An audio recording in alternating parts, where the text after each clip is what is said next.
Assalamualaikum warahmatullahi wabarakatuh. Asyhadu an la ilaha illallah wa asyhadu an Muhammadar Rasulullah. Ya Nabi Ba'da amma ba'du.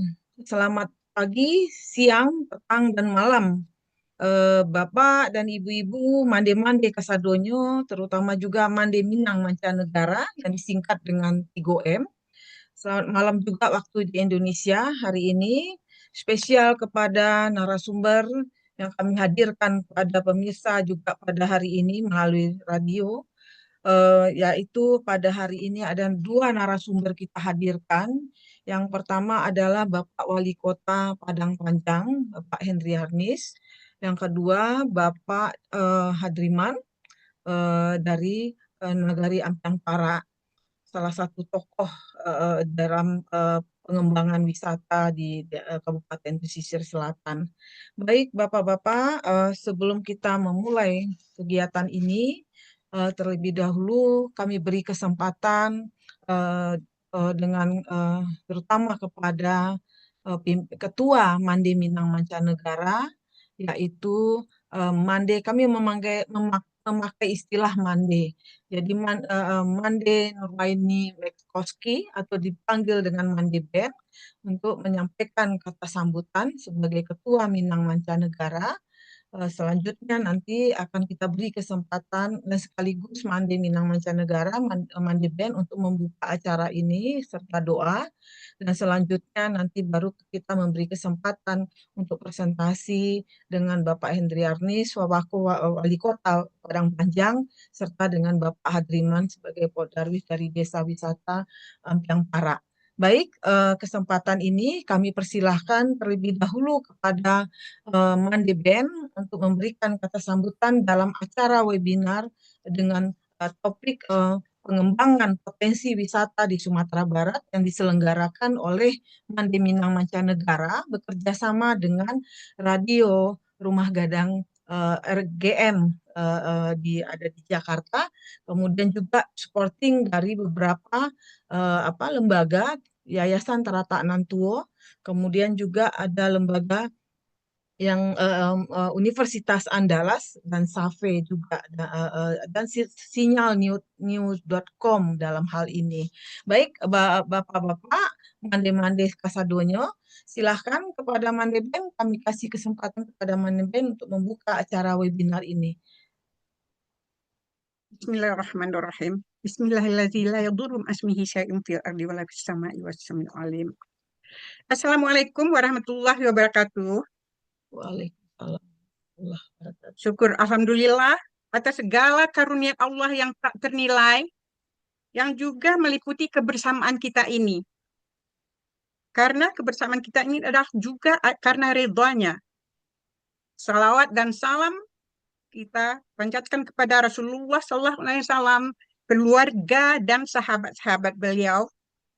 Allahumma salli ala Sayyidina Muhammad wa ala alihi wa ashabihi ajma'in. Semoga kita akan mendapatkan syafaat beliau nanti. Dan semoga atas keberkahan kita, mungkin masing-masing kita membaca Al-Fatihah.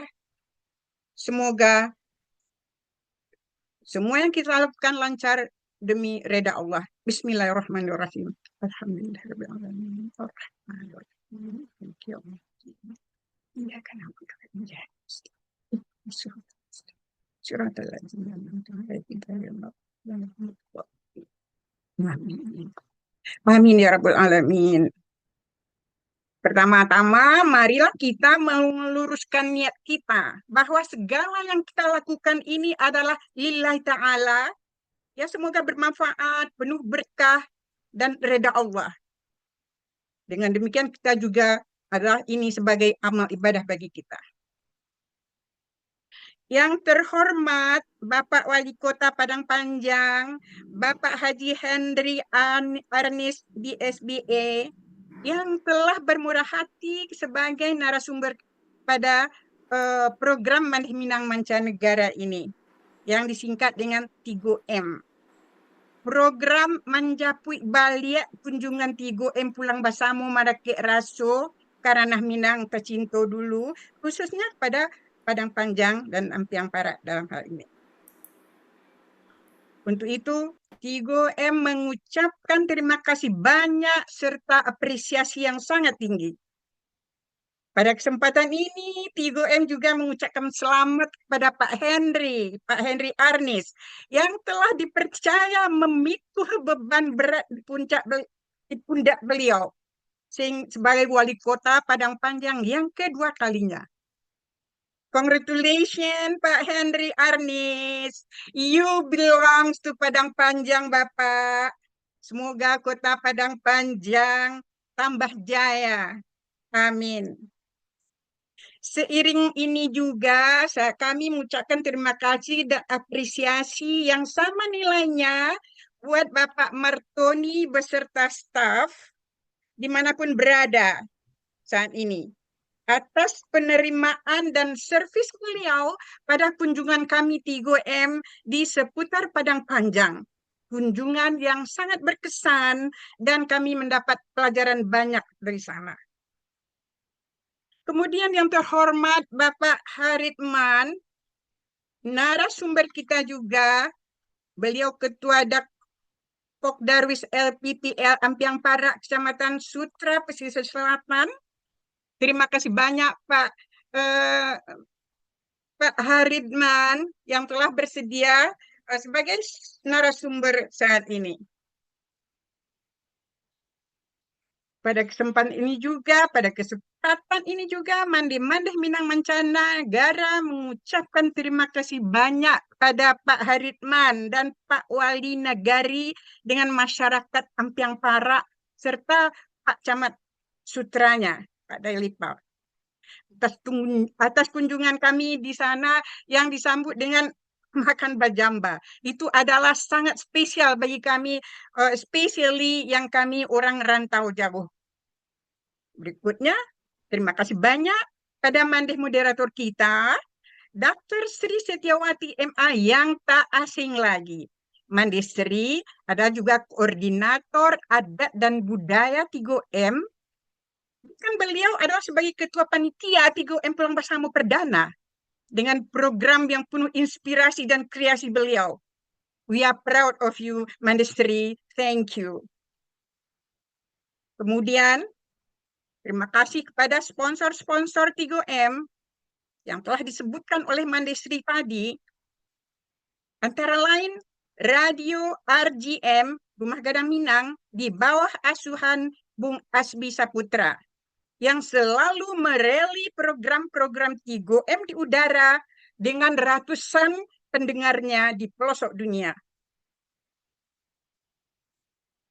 Last but not least, semua hadirin di sini yang terhormat juga Bapak Wali Kota Padang Panjang, Pak Alex, Ibu penasihat kami, Wali Kota Alexandra, right? Ibu penasihat kami, Ibu Siti Salma, Bapak Ian, dan semua para audiens, baik yang di dalam mengikuti Zoom ataupun pendengar-pendengar yang melalui radio, mandeh-mandeh Tigo M dimanapun berada, hadirin semua, saya mengucapkan terima kasih, sangat menghargainya. Karena tanpa hadirin kita tidak akan jalan, program kita tidak akan jalan. Jadi kita semua sangat penting. Pada kesempatan yang sempit ini saya akan memperkenalkan sekilas tentang Tigo M. Sedikit saja. Mungkin ada yang belum tahu apa, siapa, dan mengapa Tigo M itu. Jadi Mandeh Minang Mancanegara disingkat dengan MMM, dengan nickname-nya atau panggilannya, yaitu dengan konotasi Minang, kita sebut dengan Tigo M. Jadi ada kreasi Minangnya, konotasi Minangnya.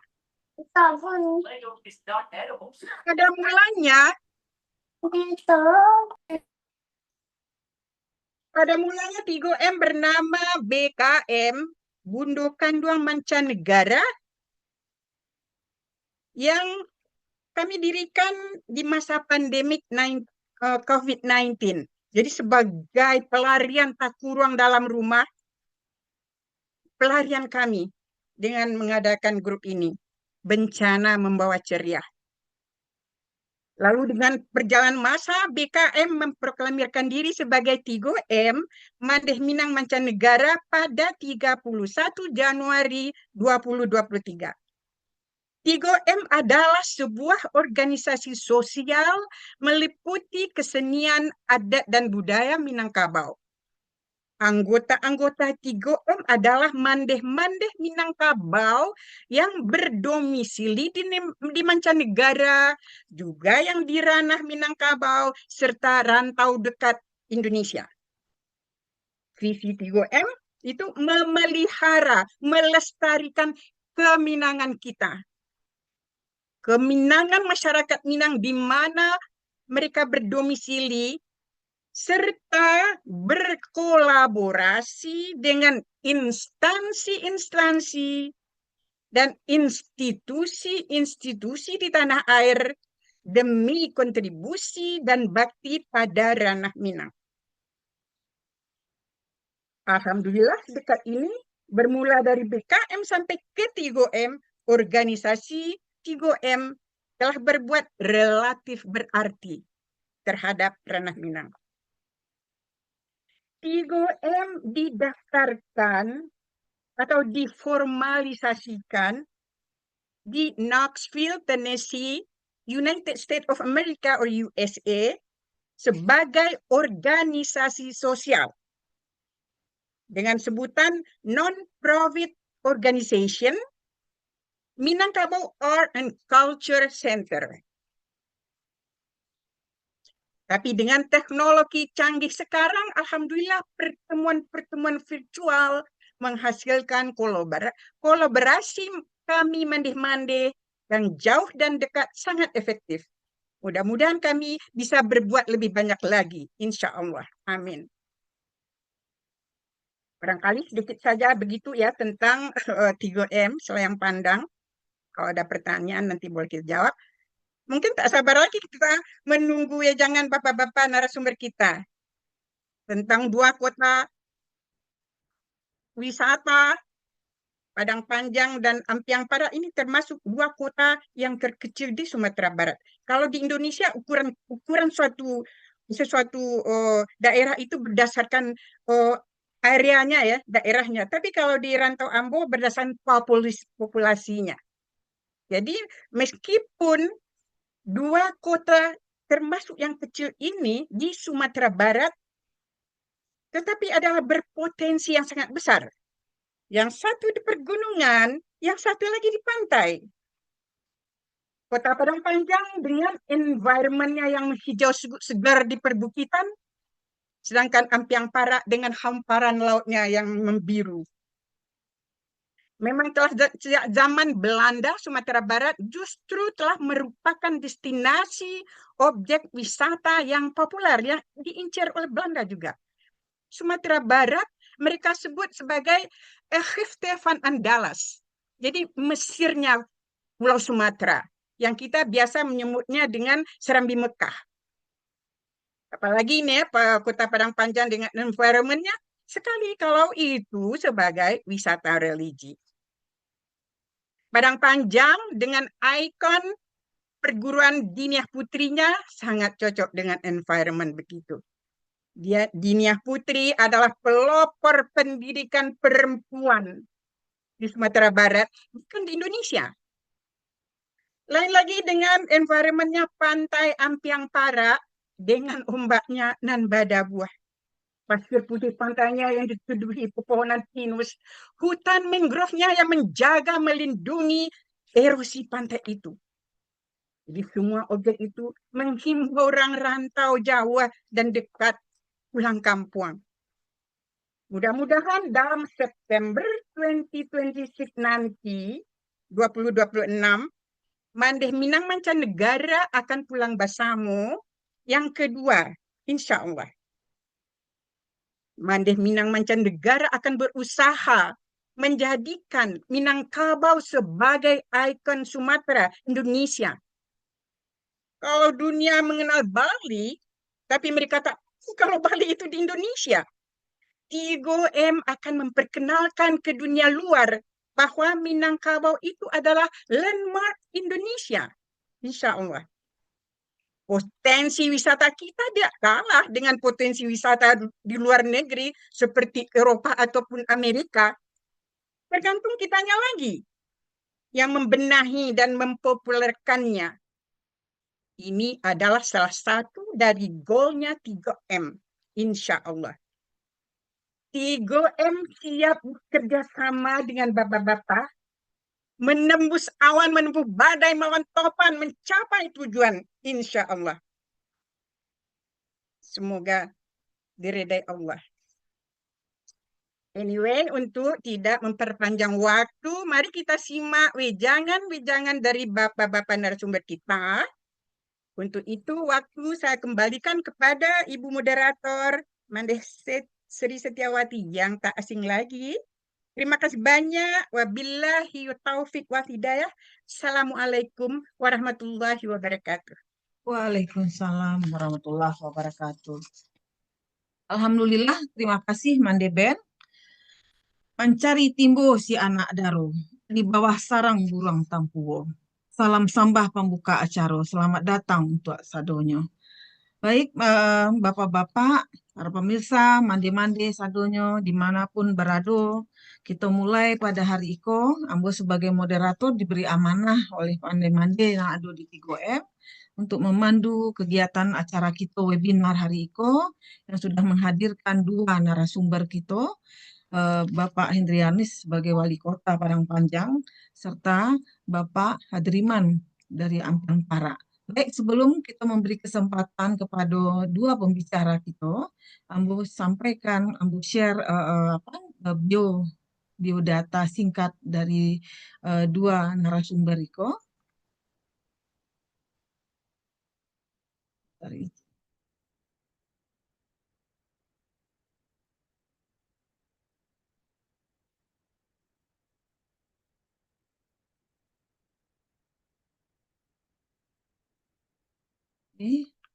Baik, kami sampaikan biodata singkat dari Bapak Haji Hendri Arnis, PSBA. Beliau lahir di Kota Padang Panjang. Ini agak kecil ya.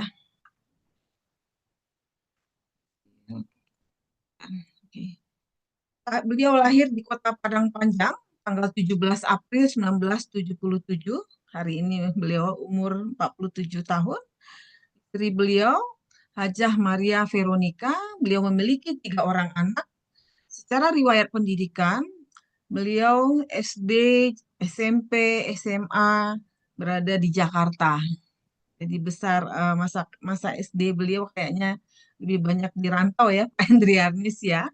Nah, kemudian beliau S1 Hawaii Pacific University tahun 2005 sampai 2008. Kemudian secara riwayat pekerjaan, beliau menjadi Wakil Bupati Tanah Datar 2010 sampai 2013. Dan saat ini beliau menjabat sebagai Wali Kota Padang Panjang. Tapi sebelumnya beliau sempat menjadi Wali Kota Padang Panjang 2013 sampai 2018 dan dilanjutkan pada periode tahun ini. Ini secara singkat dari biodata dari Bapak Wali Kota Padang Panjang.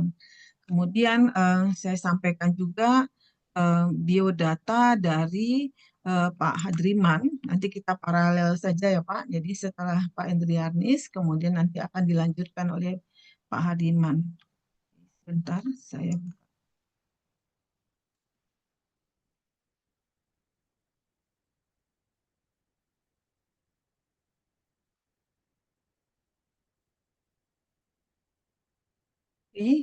untuk data singkat, kami persingkat, ya cukup banyak, beliau luar biasa.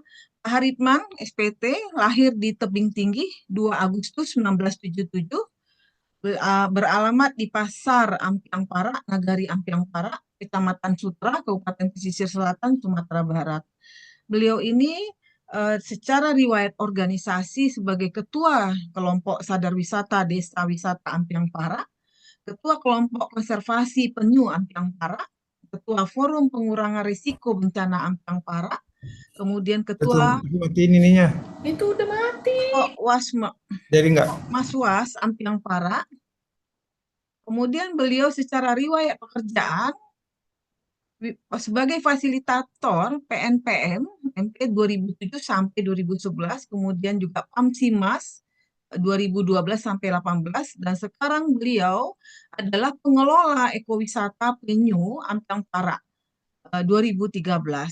Penghargaan beliau luar biasa sebagai Kalpataru Sumatera Barat 2018, juara satu Pokmaswa Sumatera Barat 2018, juara satu Harapan satu Kelompok Sadar Wisata Sumatera Barat 2001, dan juara satu Pokmasmas Nasional tahun 2020. Ada 300 besar anugerah desa wisata 2022 dan 2023. Kemudian juga top 99 inovasi pelayanan publik dari Kemenpan RB tahun 2023, juara satu Coastal Award konservasi jenis tahun 2023, konservasi penyu mungkin. Kemudian beliau juga finalis dari Kaihati Award tahun 2024 dan masuk juga pada 50 besar dan juara 3 Anugerah Desa Wisata Indonesia 2024. Pelatihan beliau juga luar biasa, masuk terhadap desa wisata, podarwis, konservasi penyu, dan pelatihan mangrove. Ini secara singkat dari biodata Pak Adriman. Baik, Bapak, kita persilahkan untuk kesempatan pertama, kami beri kesempatan, mungkin saya coba secara introduction, pendahuluan, bahwa kegiatan ini sebelumnya kami sudah melakukan kunjungan ke Kota Padang Panjang, Pak Hendriarni, sebagai informasi. Waktu itu kami Mandi Minang Mancanegara, Pulang Basamo.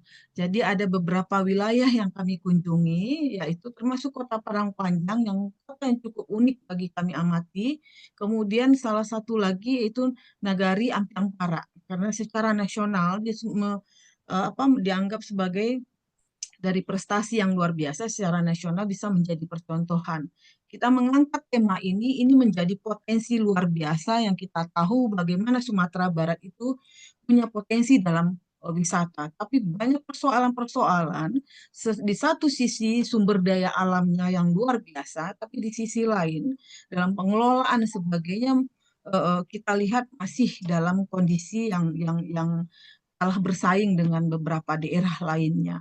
Nah, ini yang menjadi komitmen masing-masing dari setiap pimpinan wilayah, termasuk Kota Padang Panjang dengan motonya sebagai kota serambi Mekah, yang kita tahu dalam sejarah yang luar biasa sebagai basis pergerakan perempuan, adanya Dinia Putri Padang Panjang di sana.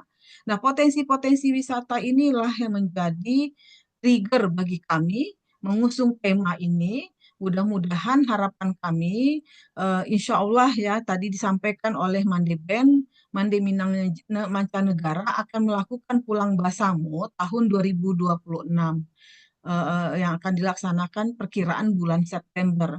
Karena ini dari berbagai negara, jadi kita lebih prepare dari awal.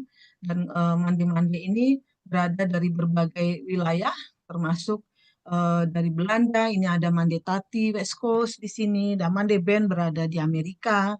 Kemudian ada Mande yang ada di beberapa wilayah Amerika, yang ada di Arab dan sebagainya. Jadi tersebar mandi-mandi kita. Harapan kita ke depan mudah-mudahan apa yang bisa menjadi kerjasama kita dengan pemerintah Kota Padang Panjang dengan Mandi Minang Mancanegara untuk mengangkat potensi wisata yang ada di Padang Panjang dan termasuk dengan Nagari Ampiang Parak. Baik, Bapak-Bapak semuanya, para pemirsa, para mandi-mandi sadonyo, kita beri kesempatan terlebih dahulu kepada Bapak Hendriarni sebagai narasumber kita. Waktu dan kesempatan kami persilahkan dengan secara hormat. Silahkan Pak Hendri, saya share ya, apa Bapak ya.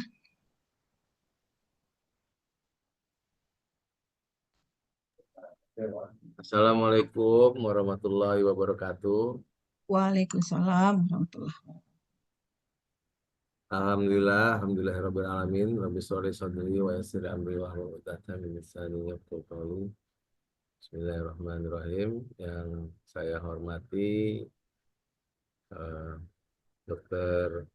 Anda Nurbaini Mekenski, MSc, Ketua Adat Budaya Mande Minang Mancanegara Dan yang saya hormati Dr. Sri Setiawati MA selaku moderator. Yang saya hormati Saudara Haritman, Ketua Pokdarwis LPPL Ampiang Para.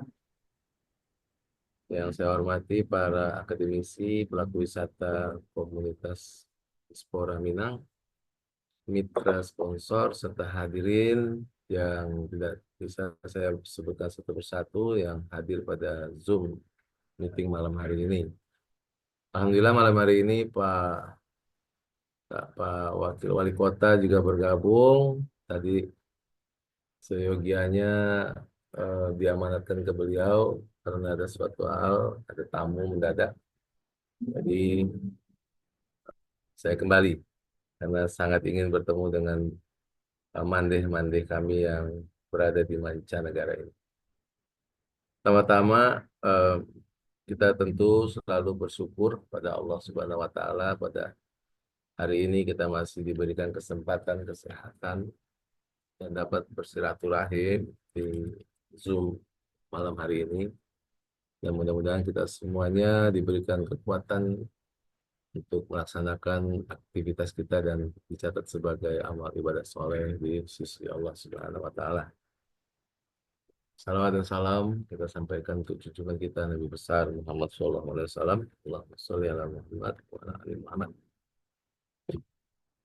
Mande-mande kami, seluruh peserta Zoom malam hari ini, pertama-tama izinkan saya mengucapkan atas nama pemerintah Kota Padang Panjang ucapan yang terima kasih dan rasa senang bisa hadir pada malam hari ini memenuhi undangan dari mandek kami 3M mandek. Kami menyambut baik acara ini dan karena bagi kami pariwisata bukan hanya sekedar sektor ekonomi, dia juga pariwisata juga sebagai pengenalan jati diri daerah kita masing-masing. Untuk Kota Padang Panjang yang alhamdulillah sudah dikunjungi oleh seluruh dari 3M ini, mancanegara. Seperti yang diketahui kita lokasinya di daerah pergunungan yang sejuk dan kita punya kecamatan yang khusus, 2 kecamatan, ada timur dan barat, dan jumlah penduduk kita khusus juga 63.000. Di Kota Padang Panjang, sebagaimana kita punya program unggulan tahun ini, yaitu kita akan merevitalisasi PDIKM. PDIKM ini Pusat Dokumentasi Informasi Kebudayaan Minangkabau yang dahulu didirikan oleh Pak Bustanul Arifin. Dan alhamdulillah ini akan menjadi salah satu program unggulan kami bersama Pak Wakil Wali Kota untuk menunjang kepariwisataan ke depan.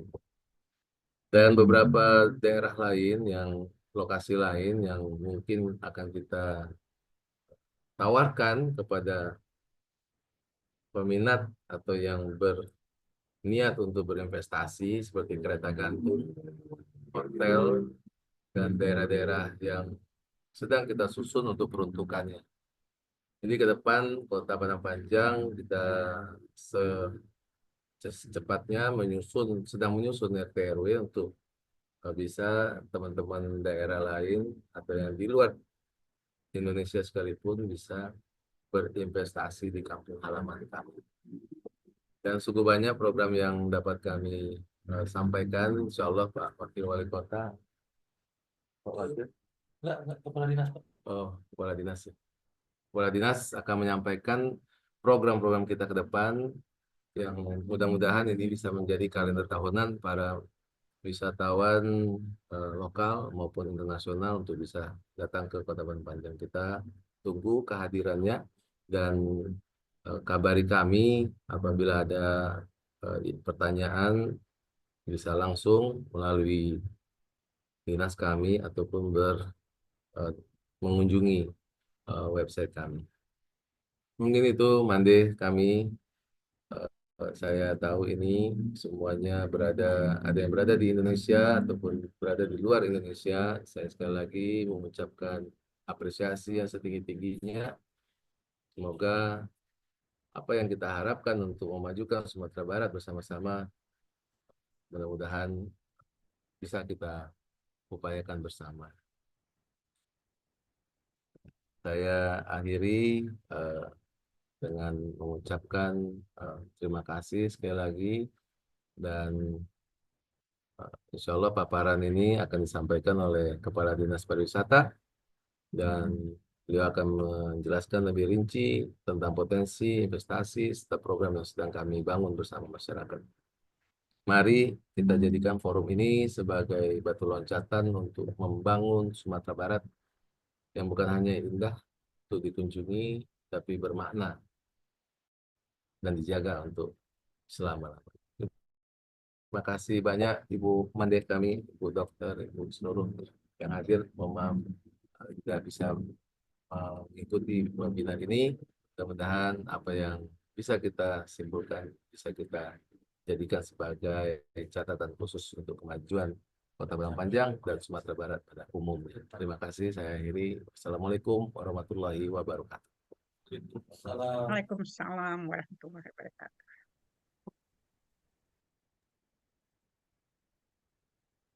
Waalaikumsalam warahmatullahi wabarakatuh. Terima kasih Pak Wali Kota. Baik, silakan.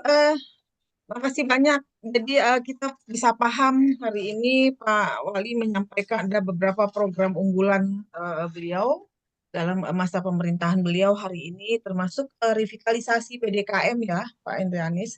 Ya. Kebetulan saya juga Kota Padangpanjang juga dilewati dengan CMAS juga ya. Ada beberapa kawasan heritage sebenarnya, termasuk jembatan dan sebagainya. Stasiun kereta api Padangpanjang juga menjadi heritage juga. Jadi kemudian mudah-mudahan di dalam penyusunan RT/RW juga menjadi poin penting juga nanti kawasan-kawasan yang menjadi heritage, World Heritage yang sudah dicanangkan secara UNESCO. Jadi saya kebetulan juga ketua tenaga ahli sebagai tenaga ahli cagar budaya Sumatera Barat. Baik Pak Hendrianis, terima kasih luar biasa untuk menyampaikan siapa itu Padangpanjang dengan Pak Kadis ya, Pak Ya betul Bu. Wali Kota. Ya, silakan Pak Kadis. Terima kasih Pak izin Pak Wali, Pak Wako. Suaranya oke. Pak Kadis yang menyampaikan. Ya Mande. Kelihatan slide-nya atau Saya kami ke beri ini. kesempatan Pak Kadis Mumpung yang aja share tadi saya atau mampir kami ke bisa stop? Mendagri, Silakan di-share Bu. ke Kami kapal aja nge-share, kami aja organisasi. nge-share-nya Bu. Ternyata kalau nggak bisa kita pecah, kita bisa numpangkan di sekretariat yang si arsip tadi. Ini mikir juga kan, Silakan kalau Pak. arsip kita kecilkan, Ya terima kasih. kita Izin Pak Wali, Pak potensi untuk Wako. dapetin bantuan ini kan kurang juga Mande, kan. Bapak-bapak. Suaranya nggak dengar. Lumpuhnya hanya itu. Halo, bisa didengar Bu? Halo, Halo, bisa didengar? Bundu-bundu dengar suara.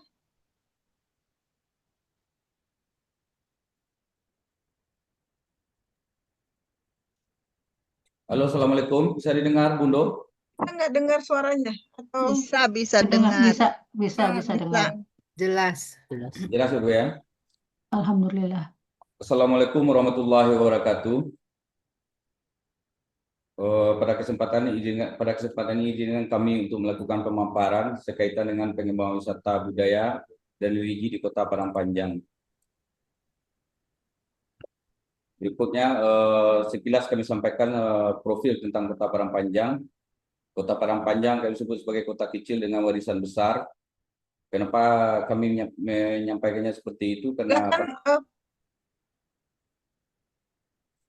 Padangpanjang adalah kota mungil dengan pengaruh yang besar, berada di daerah ketinggian antara Gunung Merapi dan Gunung Singalang dengan udaranya yang sejuk, panoramanya.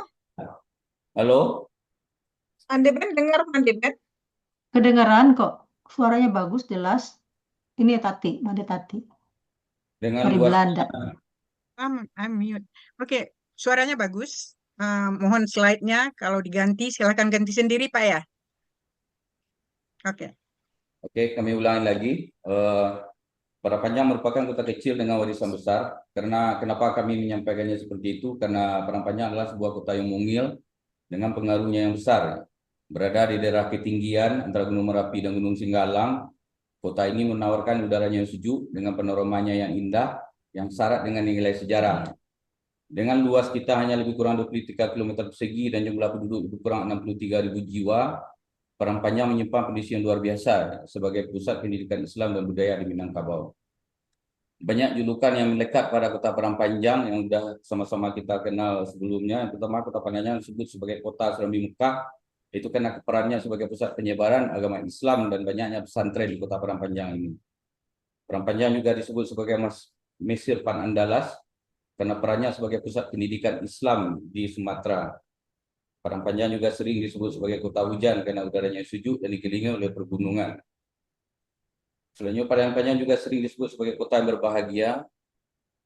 Istilah ini dipopulerkan oleh Bapak Anapis dan hal ini mencerminkan bagaimana kota ini dirasakan masyarakat dan mereka pernah singgah dan merasakan keindahannya. Sekarang menjadi pertanyaan, mengapa Parangpanjang layak untuk ditunjuk sebagai pengembangan destinasi wisata dan budaya religi?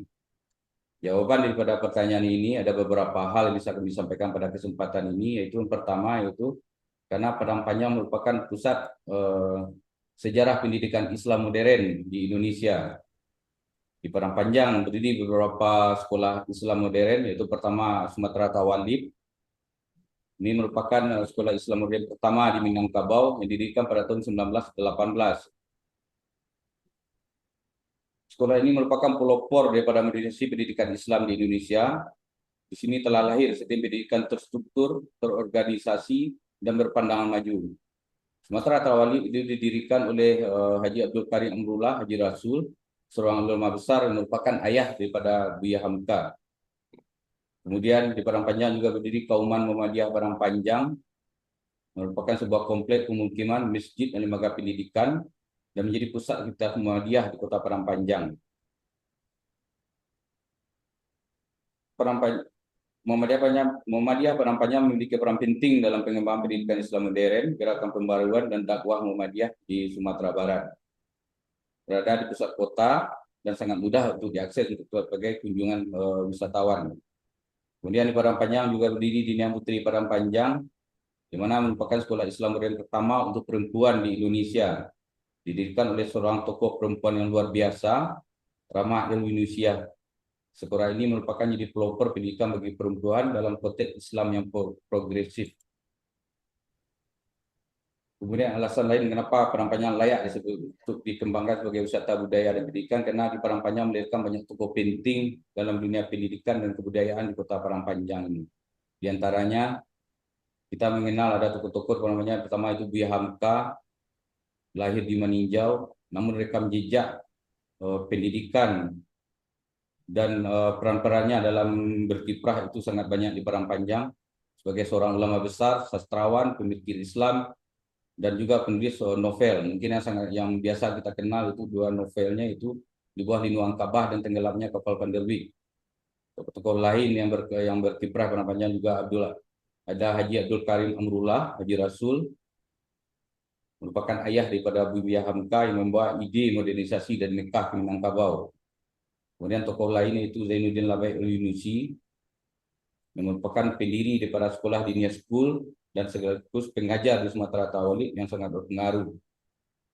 Tokoh lain yang hadir di Parangpanjang itu Rama Al-Yunusia. Mungkin ini sudah dikenal bukan hanya di Sumatera Barat, mungkin juga nasional dan internasional. Itu merupakan tokoh perempuan yang berpengaruh dalam sejarah pendidikan dan pembaruan Islam di Indonesia. Dia merupakan adik daripada pendiri Dinia School. Banyak perannya itu sebagai ulama perempuan, guru pendidik, aktivis sosial, dan juga sebagai tokoh politik di kancah pendidikan nasional. Di Parangpanjang juga ada tokoh-tokoh nasional yaitu Profesor Dr. Haji Abu Hanifah. Beliau merupakan tokoh nasional yang juga pejuang sejarah sebagai seorang pejuang dan terlibat dalam Sumpah Pemuda 1928. beliau selain sebagai politik, mereka sebagai politikus, beliau juga merupakan seorang dokter, intelektual, sastrawan, politikus, dan pejuang kemerdekaan Indonesia. Kemudian selanjutnya kita juga mengenal tokoh di Padang itu Nafis, Ali Akbar Nafis, seorang pengarang, penyair, yang telah melahirkan banyak karya yang sudah dikenal. Mungkin salah satu yang paling kita kenal itu Robohnya Sore Kami yang diterbitkan pada tahun 1955. Karena keterkenalan beliau dan peran beliau dalam mengembangkan dunia sastra, pada tahun 2004 diperingati sebagai 100 tahun kelahirannya, termasuk oleh UNESCO dan Komunitas Literasi Internasional. Kemudian tokoh lain yaitu Syekh Haji Abdul Rashidi, merupakan juga tokoh pembaruan pendidikan di Kota Padang Panjang, merupakan pelopor Persatuan Ulama yang menghadapi kolonialisme, penjajahan, dan konflik internal umat. Kita juga mengenal ada namanya Syekh Adam Bibi, merupakan tokoh ulama pendekar di Kota Padang Panjang, mulai belajar dari Surau Jembatan Besi dan menjadi murid dari Syekh Abdul Karim Nurullah Haji Rasul. Dan dia juga merupakan pelopor mendirikan madrasah Isyadin Nas Min di dekat Masjid Raya Jihad. Selanjutnya kita juga mengenal namanya Uria Hadam, seorang maestro tari, koreografer, pendidik, seniman multitalenta asal Padang Panjang. Beliau menggabungkan antara gerakan tari Minang dan silat. Jasa besar dalam menghidupkan budaya Minangkabau di panggung seni nasional. Banyak hasil karya beliau yang masih sangat ditampilkan sampai sekarang dari berbagai acara, itu termasuk seni-seni tari piring, tari barabah, tari pedang, tari payung, tari sapu, dan tari-tari lainnya. Selanjutnya kita juga mengenal ada yang namanya tokoh yang berasal dari Padang Panjang, itu Hajah Rangkayo Rasuna Said. Beliau lahir memang bukan di Padang Panjang, dari Menejau Agam, tapi beliau mengejam pendidikan di Padang Panjang. Ia belajar di Yang Putri Padang Panjang, didirikan oleh Ramah Indonesia. Dia merupakan pelopor pendidikan untuk perempuan Islam. Dan disinilah ia mulai terpengaruh oleh semangat kemajuan, keadilan gender, dan nasionalisme. Selanjutnya kita juga mengenal ada namanya Bapak Bustamil Arifin, merupakan putra asli daripada Padang Panjang, putra asli daripada Kota Padang Panjang, lahir pada bulan Oktober 1925. Walaupun beliau merupakan dasar dari militer, merupakan tokoh pelestari budaya Minang. Bapak Bustamil Arifin merupakan pendiri daripada Pusat Dokumentasi dan Evaluasi Kebudayaan Minangkabau (PDKM) yang sampai saat sekarang ini masih dibuka sebagai sebuah tujuan untuk museum budaya sejarah Minangkabau untuk Kota Padang Panjang. Yang ketiga itu alasan kenapa Padang Panjang layak untuk pengembangan untuk wisata budaya dan religi, yaitu ketiga itu memiliki potensi berupa warisan sejarah budaya dan religi. Ada beberapa hal yang kami sampaikan pada kesempatan ini, adanya di Padang Panjang ada namanya Kampung Budaya dan Religi Sigando. Kampung Budaya dan Religi Sigando di Kelurahan Sigando, Padang Panjang Timur merupakan desa wisata yang bertema budaya dan religius yang memadukan antara kearifan lokal, sejarah Islam, dan keindahan Islam. Di Sigando pun merupakan tempat penyebaran Islam penting oleh tokoh Padang Panjang, itu tokoh nasional, itu Buya Hamka. Di Masjid Sigando merupakan masjid tertua di Minangkabau yang sampai saat ini masih digunakan untuk sholat dan tunai Al-Quran dari pagi hingga petang hari. Dan di desa ini pun masih mempertahankan tradisi Minangkabau seperti gotong royong, kehidupan kumpulan majelis taklim, dan kegiatan kebudayaan komunitas lainnya. Nah, masalah-masalah kesenian juga tetap dilaksanakan di kampung budaya ini. Seringkali diadakan festival seni berupa tari piring subuh dan batik lokal berupa batik asasi. Di sini juga dikenal adanya kuliner khas seperti cangkuk, sambalado, dan juga menjadi daya tarik tersendiri untuk para wisatawan ke kampung Sigando ini. Yang kedua itu perguruan ta'lim. Sudah kami jelaskan sebelumnya bahwa merupakan salah satu lembaga pendidikan Islam penting yang paling berpengaruh di Indonesia, khususnya dalam sejarah pembaruan Islam di Sumatera Barat. Di Parangpanjang juga memiliki Universitas Sejarah Budaya itu Dinia Putri, juga sudah kami jelaskan sebelumnya, merupakan sekolah pendidikan modern bagi perempuan Muslim yang didirikan oleh Rahmat Indonesia. Dan di sini ada satu lagi dapat kami informasikan dalam rangka menarik kunjungan wisatawan ke lokasi ini. Di sini juga ada Museum Drama Indonesia yang menggambarkan tentang perjalanan beliau dari memajukan masalah pendidikan khususnya bagi perempuan di Indonesia ini. Kemudian juga ada di Parangpanjang juga ada gelanggang pacu kuda Bancalawe. Gelanggang ini sudah berdiri sangat lama sekali sejak zaman pemerintahan Belanda, didirikan pada tahun 1888. Tempat ini bukan hanya sebagai tempat olahraga, juga merupakan tempat medium pelestarian adat dan budaya Minangkabau modern yang di sini ada istilah namanya pacuan kuda alik nagari. Dengan ada pacuan kuda ini menyatukan 23 nagari yang ada di Pabasko, itu dari Parangpanjang, Batipu, dan Suku Purwokerto. Dan dengan adanya gelanggang pacuan kuda Bancalawe ini diharapkan dapat mendorong tumbuhnya UMKM pariwisata dan ekonomi lokal di sekitarnya. Selanjutnya, di Parangpanjang juga ada Pusat Dokumentasi dan Informasi Kebudayaan Minangkabau atau PDKM, disingkat dengan PDKM. Pusat Dokumentasi dan Informasi Kebudayaan Minangkabau Parangpanjang ini merupakan museum dan pusat riset yang didedikasikan untuk melestarikan dan mendokumentasikan kekayaan budaya Minangkabau. Didirikan oleh Bapak Bustamil Arifin dan Bapak Abdul Hamid. Di sini berdiri bangunan berupa museum, berupa rumah gadang dengan banyak literatur dan arsip yang disimpan di dalamnya. Tercatat menyimpan lebih dari 3.000 dokumen berupa buku, naskah, clipping koran, mikrofilm.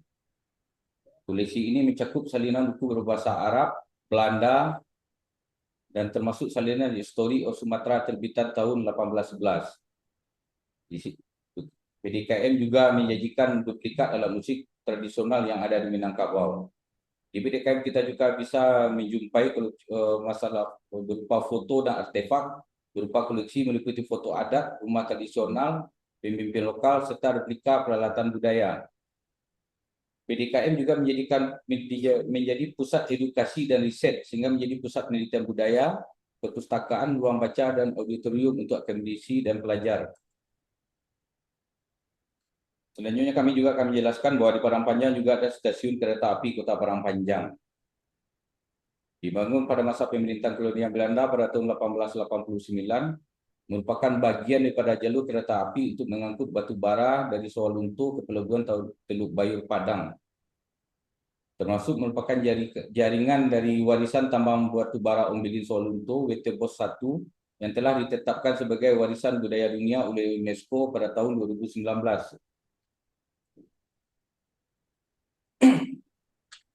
Selanjutnya di Parangpanjang juga ada Kauman Parangpanjang. Sudah saya dijelaskan sebelumnya bahwa Kauman Parangpanjang merujuk pada kompleks Pondok Pesantren Kaum Muhammadiyah yang beroperasi di pusat Kota Parangpanjang, yang merupakan menjadi salah satu pusat pendidikan dan kebudayaan Islam yang paling berpengaruh di Sumatera Barat.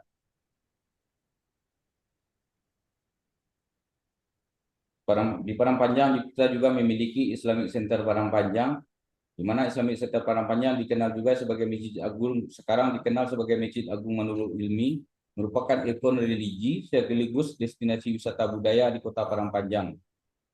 Dibangun pada tahun 2016 dan kebetulan pada masa pemerintahan Bapak Wali Kota kita Bapak Indrian Nis, dan resmi dibuka Februari 2018 oleh Ketua DPR pada saat itu Bapak Zulkifli Hasan. Bangunan-bangunan yang ada di sana itu bergaya berarsitektur Minangkabau dan inspirasi dari Timur Tengah, dengan eksterior berwarna keemasan dikelilingi oleh 4 menara tinggi. Adapun kawasan ini juga menjadi pusat wisata religi dan edukasi Islam, karena di sini diadakan penyediaan akademi agama, kajian kitab, pelatihan mubalik, konsultasi keluarga, dan lainnya. Di sini juga dilaksanakan program-program rutin keagamaan berupa wirid kopri, tabligh akbar, pengajian rutin dan juga iktikaf Ramadan yang diikuti oleh ratusan jamaah se-Sumatera Barat. Saat ini Islamic Center dikelola secara aktif oleh Pemko dan BPIC dengan kampanye pariwisata religius dan penyuluhan ke masyarakat. Selanjutnya, alasan kenapa Padang Panjang layak untuk dikembangkan sebagai wisata religi dan pendidikan, wisata budaya dan religi adalah karena di Padang Panjang banyak sekali warisan budaya Minangkabau otentik yang sampai ada sampai sekarang. Itu pertama masalah tradisi adat. Di sini masalah sistem kekerabatan matrilineal, rumah gadang dan kaum, batagak penghulu, pasambahan, kesenian tradisional sebagai bagian dari adat, persepsi gotong royong dan beralik gadang masih terpelihara secara baik dalam kehidupan sehari-hari daripada masyarakat Kota Padang Panjang. Di Padang Panjang juga masih ada yang namanya filosofi adat Basen di Sarak Basen di Tebulah, di mana Padang Panjang dikenal sebagai salah satu pusat awal reformasi pendidikan Islam dan pelestarian adat Minangkabau. Di sini di Padang Panjang nilai-nilai adat Basen di Sarak Basen di Tebulah hidup berdampingan dan diwariskan dari generasi ke generasi. Ini menegaskan bahwa adat Minangkabau tidak akan pernah bertentangan dengan Islam, justru sejalan dan saling menguatkan. Filosofi ini membentuk nilai dasar dalam sistem pendidikan masyarakat Minang, baik formal maupun non-formal. Warisan ini membentuk identitas Minangkabau yang taat adat dan berilmu tinggi. Selanjutnya, di Padang Panjang juga dikenal dengan masalah kulinernya. Di Padang Panjang, kuliner bukan hanya sekedar makanan, tapi merupakan bagian daripada warisan budaya. Padang Panjang memiliki sangat banyak kekayaan kuliner yang erat dengan budaya adat. Di Padang Panjang ada namanya kuliner rendang, gulai tunjang, gulai sinarui yang biasanya dimasak pada musim kurban, sate Padang Panjang, lamang tapai, galamai, cangkuat, sambal lado. Banyak lagi makanan yang menjadi warisan kuliner di Kota Padang Panjang. Dan resep ini biasanya diwariskan secara turun-temurun dan disajikan dengan cara yang khas di Minangkabau. Makanan khas Padang Panjang lainnya berbagai macam hidangan Minangkabau yang kaya rempah dan cita rasa. Kemudian masalah arsitektur, Padang Panjang juga memiliki rumah gadang, rumah adat Minangkabau yang memiliki ciri khas arsitektur yang unik dan filosofis. Atapnya berbentuk gonjong dan menyerupai tanduk kerbau dan terbuat dari ijuk atau bahan alami lainnya. Rumah gadang di Padang Panjang seperti halnya rumah gadang lainnya di Minangkabau itu dirancang tahan gempa dengan tiangnya yang tidak ditanam langsung ke tanah, melainkan diletakkan di atas batu yang kuat. Rumah gadang juga difungsikan sebagai tempat tinggal perempuan dalam satu suku atau kaum, tempat musyawarah adat atau pelantikan penghulu, pusat pengajaran nilai adat dan agama, tempat upacara-upacara adat seperti batagak penghulu, baralik gadang dan turun mandi. Selanjutnya, alasan kenapa Padang Panjang bisa dikembangkan sebagai wisata budaya dan religi itu karena adanya dukungan daripada Institut Seni Indonesia atau ISI Padang Panjang. ISI Padang Panjang merupakan salah satu pusat pendidikan seni tertua di Indonesia yang telah memberikan kontribusi yang sangat besar dalam pelestarian, pengembangan promosi budaya Minangkabau. Peran ISI sangat strategis dalam mendukung sektor budaya, yaitu dalam rangka pelestarian seni tradisi Minangkabau, produksi dan festival seni budaya, kolaborasi dengan komunitas dan desa wisata dalam hal riset, dokumentasi dan edukasi wisatawan, promosi digital dan kreatif. Selanjutnya, ini yang paling penting, yaitu kenapa Padang Panjang layak untuk dikembangkan sebagai potensi wisata budaya dan religi, yaitu karena adanya dukungan dari pemerintah Kota Padang Panjang. Pemerintah Kota Padang Panjang sangat aktif memberikan dukungan nyata untuk pengembangan wisata budaya dan religi di Kota Padang Panjang, yaitu satu, kemudahan akses. Bagaimana kita ketahui bahwa Padang Panjang terletak di jalur strategis Padang Bukit Tinggi, memiliki terminal AKDP dan AKAP, dan menjaga layanan akses menuju tempat wisata dalam kondisi mantap sepanjang tahunnya. Yang kedua, pemerintah Kota Padang Panjang juga berkolaborasi aktif dengan kementerian, lembaga, instansi vertikal, bank-bank, BUMN, universitas, lembaga pendidikan, dan stakeholder lainnya dalam pengembangan wisata budaya dan religi di Kota Padang Panjang. Adapun dalam masa pemerintahan Bapak Indri Hanis dan Bapak Alex Saputra dari 5 tahun ke depan, banyak program unggulan dari pemerintah Kota Padang Panjang itu melekat kepada pengembangan wisata budaya dan religi di Kota Padang Panjang. Dapat kami catat dari 33 program unggulan yang ada beberapa program unggulan yang melekat daripada wisata budaya dan religi. Yang pertama yaitu Islamic Center sebagai pusat syiar Islam dan destinasi wisata religi. Islamic Center sebagai pusat syiar Islam sekaligus pusat aktivitas ekonomi baru dan dengan menghidupkan aktivitas religi berupa dakwah, majelis ilmu, kelas tahfiz dan taksin yang terbuka bagi seluruh masyarakat dan komunitas keagamaan. Yang kedua ada namanya program unggulan yaitu Cahaya Islami, yaitu dalam rangka menguatkan identitas kota Islami Mekah dengan masyarakatnya yang agamis dan bermarwah melalui program keagamaan yang berupa program maghrib mengaji, pejuang subuh, satu rumah satu hafiz, pemberian beasiswa bagi calon ulama dan mubalik, penguatan peran masjid sebagai pusat kegiatan masyarakat, serta program tabligh akbar yang menghadirkan ulama ternama secara berkala. Selanjutnya ada namanya revitalisasi PDKM, di mana program ini bertujuan dalam rangka mengembalikan pusat PDKM sebagai pusat dokumentasi kebudayaan Minangkabau sebagai rujukan literatur studi kebudayaan Minangkabau terbesar di Indonesia. PDKM akan dijadikan sebagai kawasan destinasi wisata unggulan yang merupakan perpaduan wisata budaya, sejarah, edukasi, dan alam dengan tata kelola yang profesional dan dukungan pemanfaatan teknologi. Selanjutnya, program unggulan pemerintah Kota Padang Panjang berkaitan dengan wisata budaya religi yaitu Padang Panjang Semarak Festival. Yaitu dalam rangka mewujudkan Padang Panjang sebagai kota event dan berbagai tema dan bentuk festival. Bertujukan seni budaya, turnamen, kompetisi dan olahraga, kreativitas remaja, dan komunitas event keagamaan. Selanjutnya di Padang Panjang juga akan digalakkan kembali event Pacu Kuda tahunan.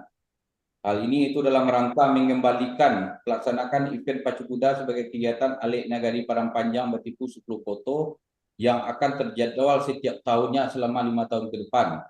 Hal ini kita harapkan dapat memancing pertumbuhan ekonomi daripada masyarakat Kota Padang Panjang. Selanjutnya ada namanya program Bersamakan. Program ini bertujuan dalam rangka kemitraan pemerintah kota bersamakan dalam rangka menjaga dan melestarikan adat dan budaya Minangkabau sekaligus menanamkan nilai-nilai kearifan lokal di tengah masyarakat, khususnya generasi muda untuk membangun masyarakat Padang Panjang yang tangguh, berkarakter, dan bermarwah. Selanjutnya program pemerintah Kota Padang Panjang dan merupakan dukungan dari pengembangan wisata budaya religi Kota Padang Panjang adalah bersama PT KAI mengelola warisan dunia. Seperti sudah dijelaskan sebelumnya bahwa Padang Panjang merupakan salah satu rangkaian dari warisan dari WT BOS, di mana di Padang Panjang berdiri stasiun kereta api Padang Panjang. Melalui kerjasama dengan PT KAI ini kita harapkan stasiun ini akan dikelola menjadi sebuah destinasi wisata sejarah, edukasi, seni budaya, pertunjukan, dan kuliner, sehingga akan menjadi pusat pertumbuhan ekonomi baru di Kota Padang Panjang. Dan namanya juga program homestay naik kelas. Ini dalam rangka mendukung program pariwisata di Kota Padang Panjang. Program ini merupakan bentuk program pendampingan dan pembinaan kepada pelaku usaha homestay agar dapat meningkatkan atau mengupgrading fasilitas dan pelayanan homestay di Padang Panjang, setara dengan Hotel Bintang 2 untuk mendukung Padang Panjang sebagai kota tujuan pendidikan dan kota event. Kita berharap dengan program homestay naik kelas ini bisa memberikan kenyamanan kepada para wisatawan yang nantinya akan berkunjung ke Kota Padang Panjang. Mungkin sementara itu dulu yang bisa kami sampaikan pada kesempatan ini dan kami kembalikan kepada moderator. Baik, terima kasih Pak Kadis sudah menyampaikan beberapa program unggulan yang menjadi prioritas ya bagi pembangunan wisata di Kota Padang Panjang. Jadi kalau dilihat dari temanya wisata budaya dan religi. Berarti ada unsur-unsur dari beberapa potensi budaya dan religi yang menjadi unggulan dalam pariwisata di Kota Padang Panjang. Oke, baik, terima kasih Bapak. Selanjutnya kami beri kesempatan kepada Pak Haritman. Beliau, Haritman silahkan. Eh, Mungkin kalau ada masalah dengan jaringan tidak usah on cam. Silahkan kita share ya.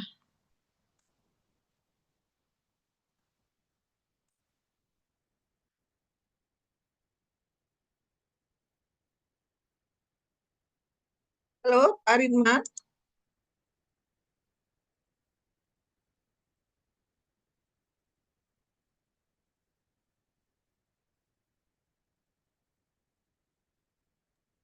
Halo.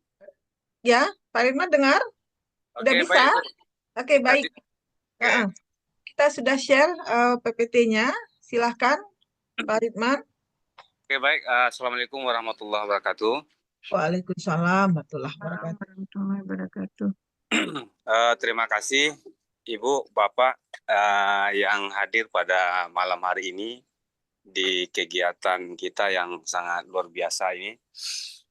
Tadi saya sudah diperkenalkan oleh Bu Tri, nama, kemudian saya adalah Ketua Pok Darwis Laskar Pemuda Peduli Lingkungan yang berada di Nagari Amping Parak atau Desa Wisata Amping Parak, Kecamatan Sutra, Kabupaten Pesisir Selatan, Provinsi Sumatera Barat.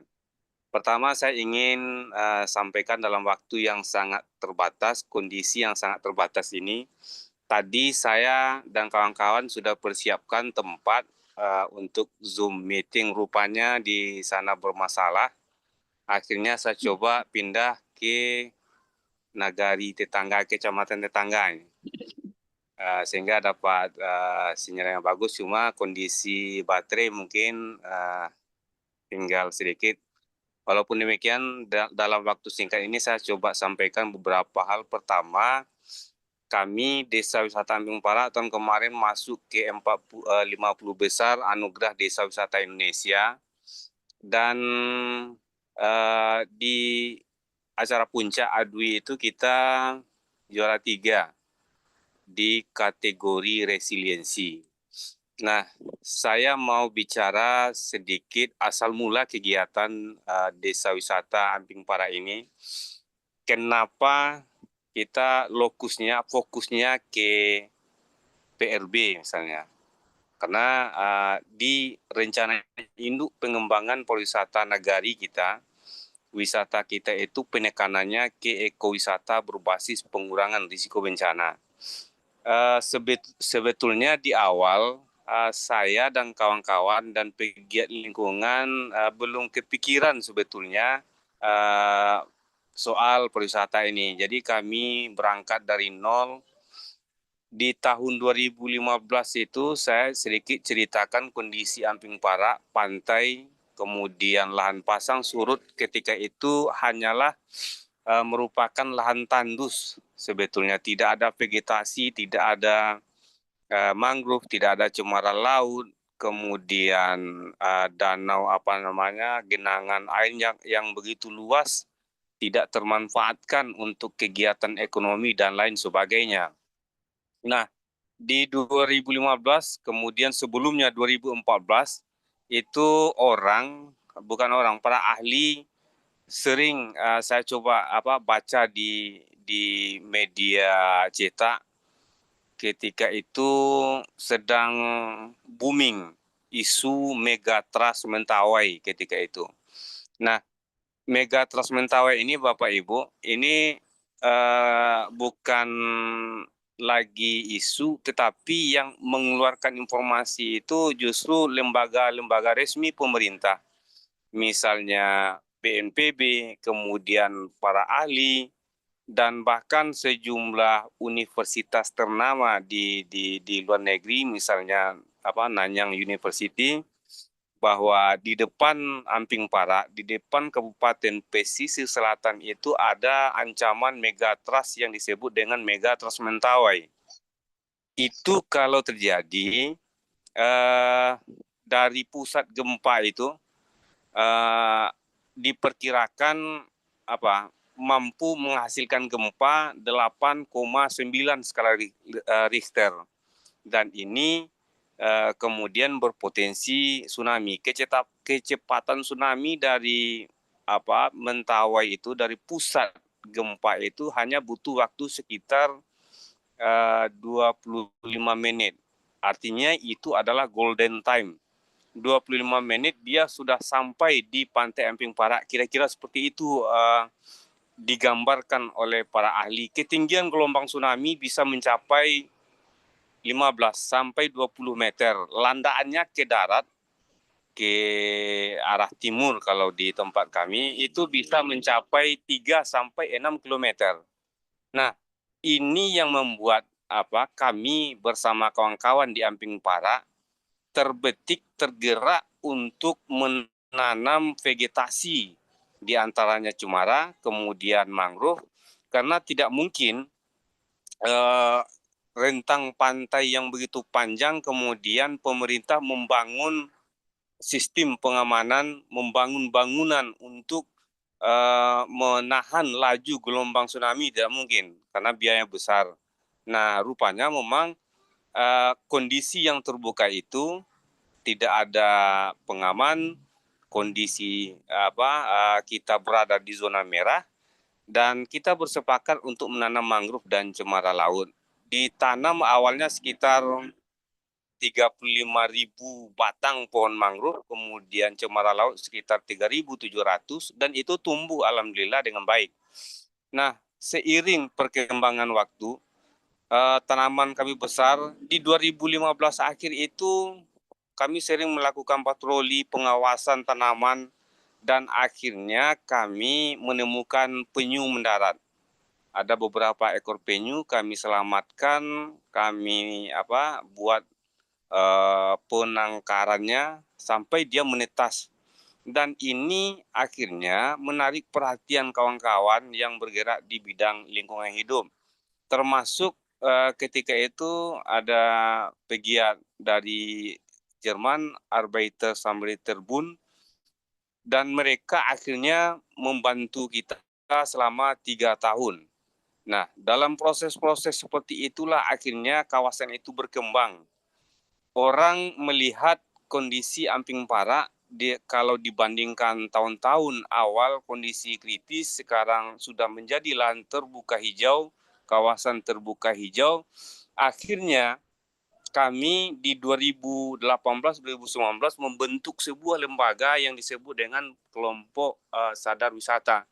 Disitulah baru kami mulai diperkenalkan bagaimana mengelola sebuah lembaga pariwisata di desa, di nagari, dan kemudian setelah kita membentuk lembaga dan pemerintah secara berjenjang, mulai dari pemerintah nagari, pemerintah kabupaten mengeluarkan SK pengukuhan kelompok sadar wisata. Dan secara umum sebetulnya Bapak Ibu, kami melihat beberapa potensi pariwisata di situ, ya, karena kita basisnya laut, kita punya mangrove, kita punya cemara laut, kita punya pantai yang bersih, panjang, kemudian di pantai itu merayap penyu, dan sejumlah sejarah lokal yang belum muncul ke permukaan itu kami secara perlahan coba mengorek dan memunculkan ke permukaan. Di kemudian hari, karena memang kami menyadari desa wisata itu butuh fasilitas pendukung. Fasilitas-fasilitas itu saya bersama pemerintah nagari, wali nagari, coba membangun sebuah komunikasi sehingga kita mendapatkan mitra-mitra kerja, mitra strategis, sehingga fasilitas-fasilitas dasar itu bisa terpenuhi. Kami kemudian membuat paket-paket pariwisata. Awalnya saya tidak tahu, tidak paham bahwa apa yang kami jaga, apa yang kami rawat, apa yang kami tanam, kemudian apa yang kami lindungi itu rupanya punya segmen pasar tersendiri. Dia tidak wisata murahan rupanya. Saya tidak tahu sebetulnya bahwa ini adalah barang mewah kalau kita sandingkan ke pariwisata. Misalnya penyu. Mulai dari tahun 2019 mulailah berdatangan kawan-kawan dari Eropa, ada dari Belanda, ada dari Belgia, ada dari Prancis dan lain sebagainya. 1 tahun kami dapat tamu bisa sampai 100-200 wisatawan asing. Mereka di situ memang kami tawarkan wisata minat khusus tadi. Di pantai kami persiapkan tenda, kemudian kami ajak mereka untuk menyaksikan penyu mendarat, bertelur, dan itu yang menurut mereka unik, langka, dan bisa dijual keluar. Nah, bagaimana dengan masyarakat atau wisatawan lokal? Kami ke sekolah-sekolah misalnya membuat paket pariwisata edukasi. Misalnya edukasi tentang penyu, edukasi tentang mangrove, dan berbagai kegiatan yang bisa dilakukan di desa wisata kami. Dan bisa kita lihat angka pertumbuhan kunjungan kalau yang lokal, artinya wisatawan domestik itu 1 tahun bisa mencapai 100 di atas 100.000, dan hampir 60% mereka terkelola dengan baik. Artinya mereka datang berkelompok, mereka datang atas nama institusi, dan ini lebih mudah mengakomodir mereka, lebih mudah kita melaksanakan, menjalankan paket-paket wisata yang kita siapkan. Lalu selain ada potensi potensi alam, kami juga ada potensi budaya. Di tempat kami yang masih bertahan misalnya sampai hari ini, misalnya lahir anak kembar perempuan laki-laki, artinya 1 pasang, masih ada tradisi dan bertahan sampai sekarang tradisi perang pisang. Nah, ini suatu waktu atau untuk kepentingan tertentu juga bisa kita tampilkan sebagai daya tarik atau atraksi pariwisata. Terkait kuliner, kuliner karena kita basisnya alam, basisnya laut, ada beberapa produk yang kita angkat. Misalnya di Muara Ambing Parak yang dulu gersang, sekarang sudah tumbuh mangrove, dan di situ rupanya berkembang berbagai jenis ikan, kerang, udang, dan lain sebagainya. Dari situ kami angkat misalnya makanan berupa lokan misalnya. Lokan itu bisa direndang, bisa produknya berupa palai lokan. Kemudian ada langkitang misalnya, langkitang dijadikan langkitang cucuy, dan ini memang semuanya basis utama, bahan makanan utama itu berasal dari laut dan kawasan mangrove.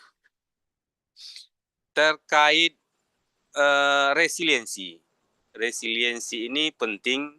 Tadi dari awal saya sudah katakan bahwa ada potensi besar ancaman megatrust mentawai di Amping Parak. Itu hampir seluruh lembaga yang ada di situ sudah dilatih, sudah diberi pengetahuan tentang pengurangan risiko bencana. Sehingga terbentuk di Amping Para itu forum pengurangan risiko bencana, kelompok siaga bencana, tim penanggulangan bencana, kemudian lahir peraturan nagari tentang peraturan nagari tentang ekowisata berbasis pengurangan risiko bencana. Ini Bapak Ibu semua dalam waktu dekat akan didaftarkan ke UNESCO.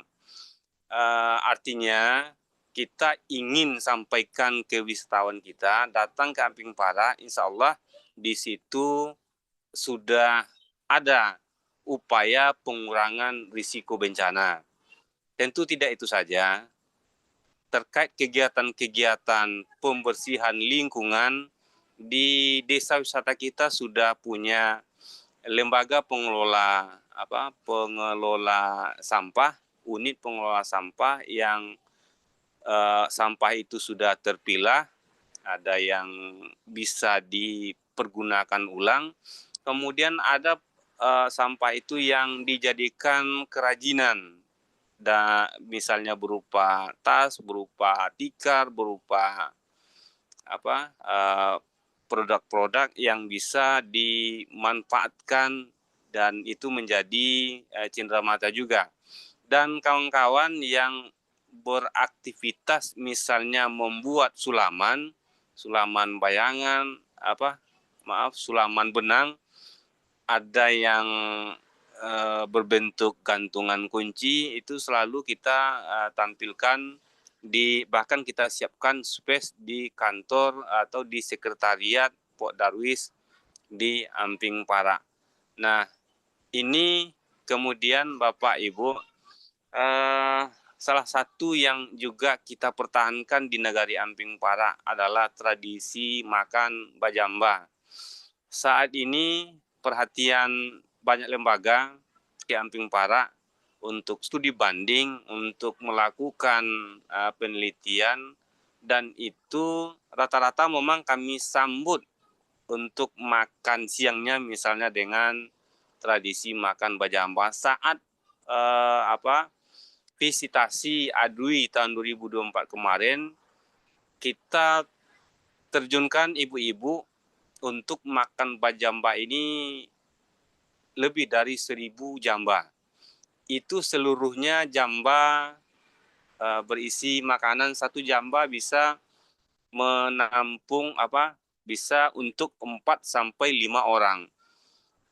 Awalnya kami tidak kepikiran juga jamba ini bisa jadi sebuah hal yang menarik, karena itu kalau di kampung kan biasa-biasa saja, tapi rupanya dari beberapa kali kita melakukan kegiatan makan bajamba itu, yang unik itu adalah setiap orang tidak tahu menu apa yang ada di hadapannya, dan tanda tanya yang ada di hati wisatawan kita sebelum dibuka itu menjadi sebuah katakanlah keingintahuan apa sebetulnya ada di dalam jamba itu, dan ini menjadi daya tarik tersendiri.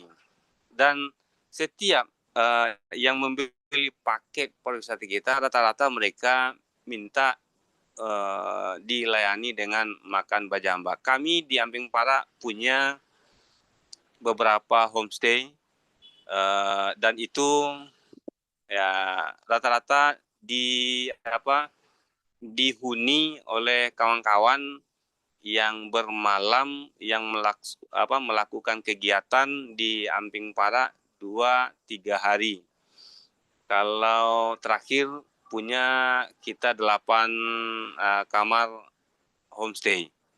Nah, ini bisa dimanfaatkan tidak hanya oleh pengunjung, tapi karena memang posisi kita berada di jalur lintas barat Sumatera, kadang-kadang kawan-kawan yang mau ke Padang singgah bermalam di homestay kita di Amping Para. Lalu di Amping Parak kita merekrut anak-anak muda untuk sosialisasi, untuk promosi, sehingga kita punya beberapa misalnya Facebook, kemudian Instagram, dan kita juga punya website yang khusus untuk mempromosikan pariwisata kita. Itu semua dikelola oleh anak-anak muda yang tentu mereka melek dengan IT. Dan ini ternyata menjadi daya dobrak untuk mempromosikan pariwisata kita ke luar. Itu terkait dengan upaya untuk promosi. Dan terakhir, Bapak Ibu, sekarang kita di Amping Parak ada beberapa event yang sedang dalam proses dan sedang di hadapan mata. Hari Minggu besok tanggal 13 Juli kita menggelar festival Desa Wisata Amping Parak.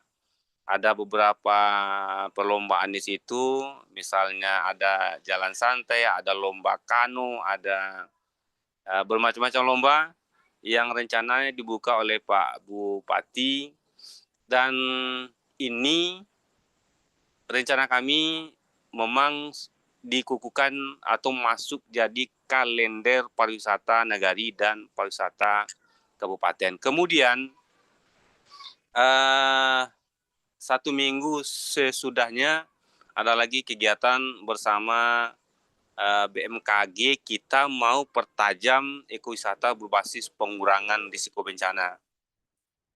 Barangkali karena saya memakai HP, Ibu, Bapak, saya tidak bisa membaca materi yang saya berikan ke Ibu Sri, ya karena terlalu kecil, saya tidak bisa jelas terbaca. Saya sampaikan apa yang ada, apa yang saya alami, ya mudah-mudahan tidak terlalu jauh meleset dari apa yang saya tulis di bahan presentasinya. Barangkali itu saja, Ibu, Bapak. Terima kasih. Assalamualaikum warahmatullahi wabarakatuh. Waalaikumsalam warahmatullahi wabarakatuh. Waalaikumsalam warahmatullahi wabarakatuh. Terima kasih Pak Haritman. Menarik sekali kawasan wisata yang berbeda ya, pesisir pantai. Jadi desa wisata, ekowisata yang berbasis pengurangan risiko bencana ya, PRB. Jadi memang ini satu kawasan yang punya minat khusus untuk terhadap penyu, konservasi penyu, mangrove, dan daya dukung lingkungan pesisir pantai dalam mengatasi risiko bencana. Perkiraan dari ahli ya, para ahli tentang tsunami dan sebagainya. Mudah-mudahan kita terhindar dari itu.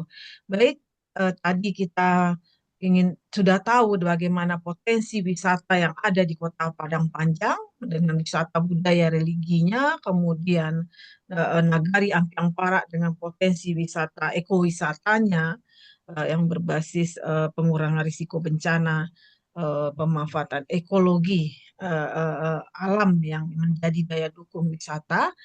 Nah, ini cukup menarik bagi kita, dua wilayah yang sangat mempunyai karakteristik secara ekologi yang bisa diangkat menjadi suatu potensi dalam pengembangan wisata yang sudah ada di Sumatera Barat dalam upaya peningkatan wisata.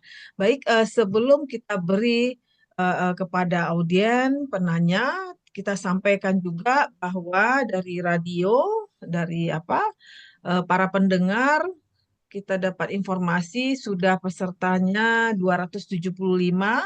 Pak Asbi bisa info lagi, itu terakhir 275 peserta pendengar acara kita hari ini. Mudah-mudahan akan didengar oleh pemirsa lainnya, menjadi ruang minat kita bersama-sama terhadap keberadaan potensi wisata di Sumatera Barat.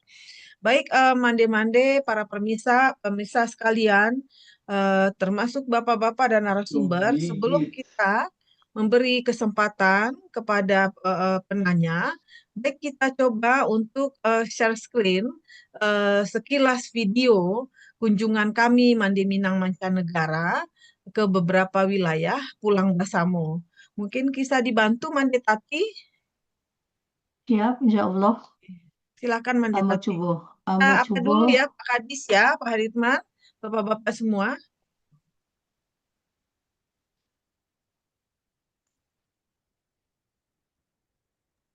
Saya coba ya. Setelah ini kita adakan tanya jawab begitu ya, Mandesri. Ya, Ya. kita coba ini sebentar. Nanti baru kita beri. Ini sudah ada juga beberapa di chat, di kolom chat, silahkan atau resen. Kemudian nanti kita lihat juga di radio. Sebentar. Ini sudah bisa didengar, Udah. dilihat? Udah, Ya? udah. Oke. Udah Sebelum kelihatan. saya lanjutkan, saya ingin memberikan sedikit tanggapan kepada Pak Hardiman tadi. Saya sebagai saksi utama yang telah menikmati makan bajamba itu bagi saya Bajamba. merupakan suatu kehormatan yang luar biasa karena untuk pertama kalinya saya pernah merasakan itu sangat berkesan. Saya hadirkan ini video dari sekilas dari tentang kami Pulang Bersamo. Mudah-mudahan Pulang Bersamo yang berikutnya akan lebih seru lagi karena melihat barusan tawaran yang diberikan dari Pemko Padang Panjang juga sangat menarik, lebih menarik lagi dari yang saya ketahui dan gitu pula dengan dari di Ampiang Barat. Silakan saksikan, mudah-mudahan berkenan.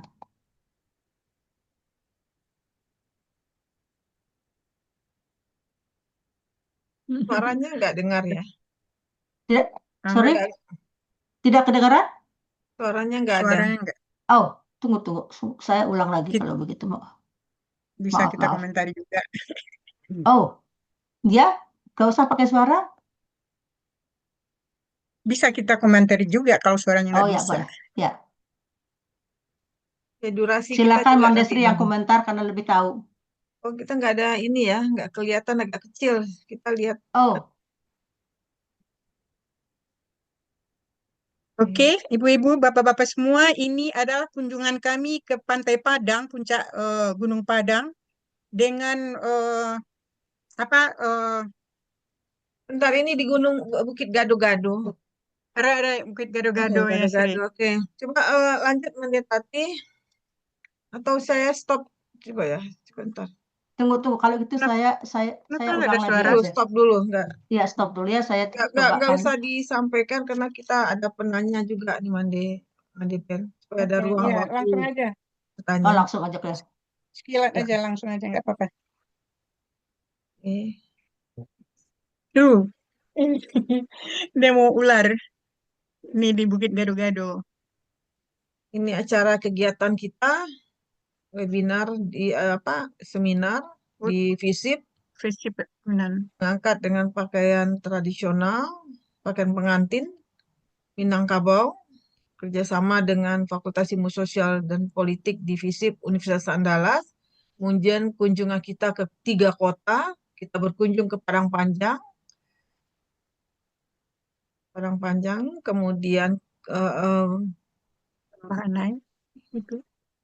temu ramah dengan pejabat Pemko ya, ada asisten juga ibu dari Pemko waktu itu.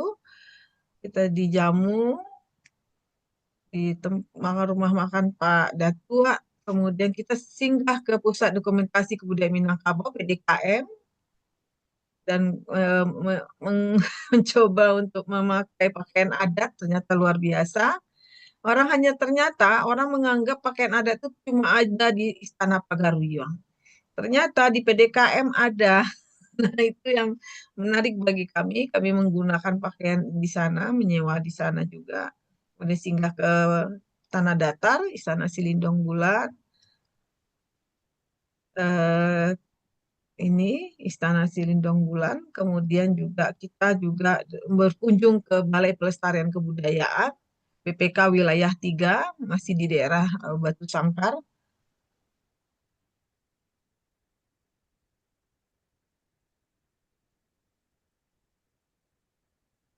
Kita mendatangi pusat informasi terkait dengan cagar budaya tinggalan-tinggalan secara arkeolog ya, temuan-temuan dengan apa. Kemudian kita lanjut ke Kota Sawah Lunto. Terakhir kita ke Kota Sawah Lunto, mengunjungi makam Muhammad Yamin, berziarah ke makam Muhammad Yamin. Kami datang ke Puncak Cemara di Sawah Lunto, melihat beberapa objek wisata di sana termasuk museum, dan kita dijamu oleh pemerintah kota Sawah Lunto. Kita berkunjung ke Museum Gudang Ransum, Museum Basuro, dan Museum Kereta Api. Ini beberapa museum Gudang Ransum, tinggalan koleksinya langsang. Nah, mandi-mandi mengunjungi ini. Ke Museum Basuro juga, masuk ke lubang Basuro. Ini Mandi Tati dari Belanda, juga Mandi Nina dari Belanda. Kemudian kita ke Museum Kereta Api, masih di Kota Sawah Lunto, lihat Mak Itam. Terakhir kita berkunjung ke Solo, singgah ke program UMKM dari Mandi Inang Mancanegara juga, kolaborasi kita, dan kita kunjungan ke Bapeda Provinsi Sumatera Barat, bertemu ramah dengan Pak Medi, kita saling berdiskusi tentang potensi-potensi pembangunan yang ada di Sumatera Barat. Kemudian ke Sanggar Tari, Sanggar Seni Bijo, Anak-anak. ya Bijo.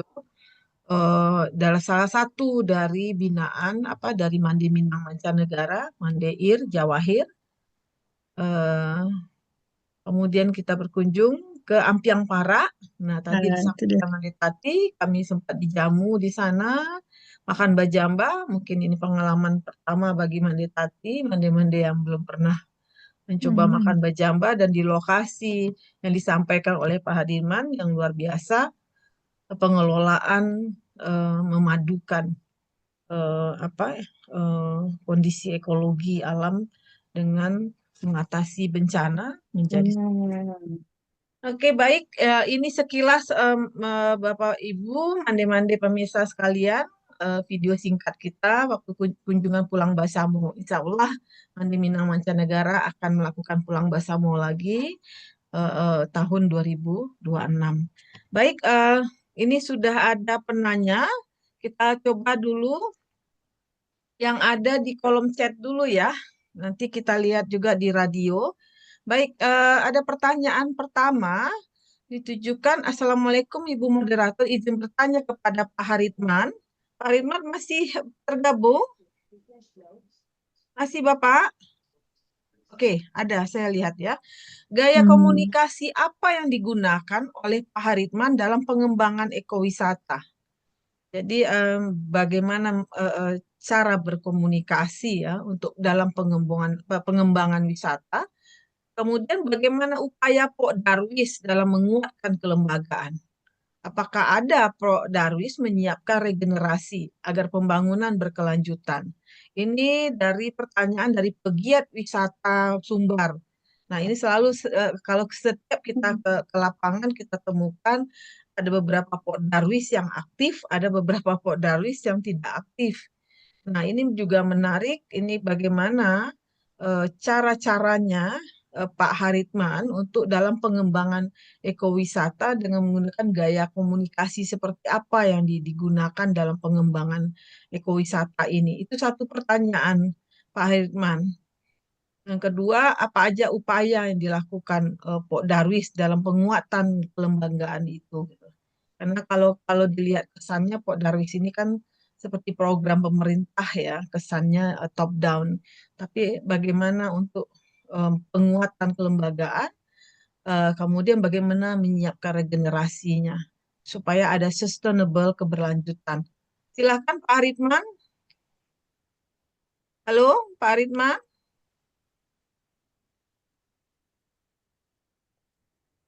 Baik. Oke, silakan.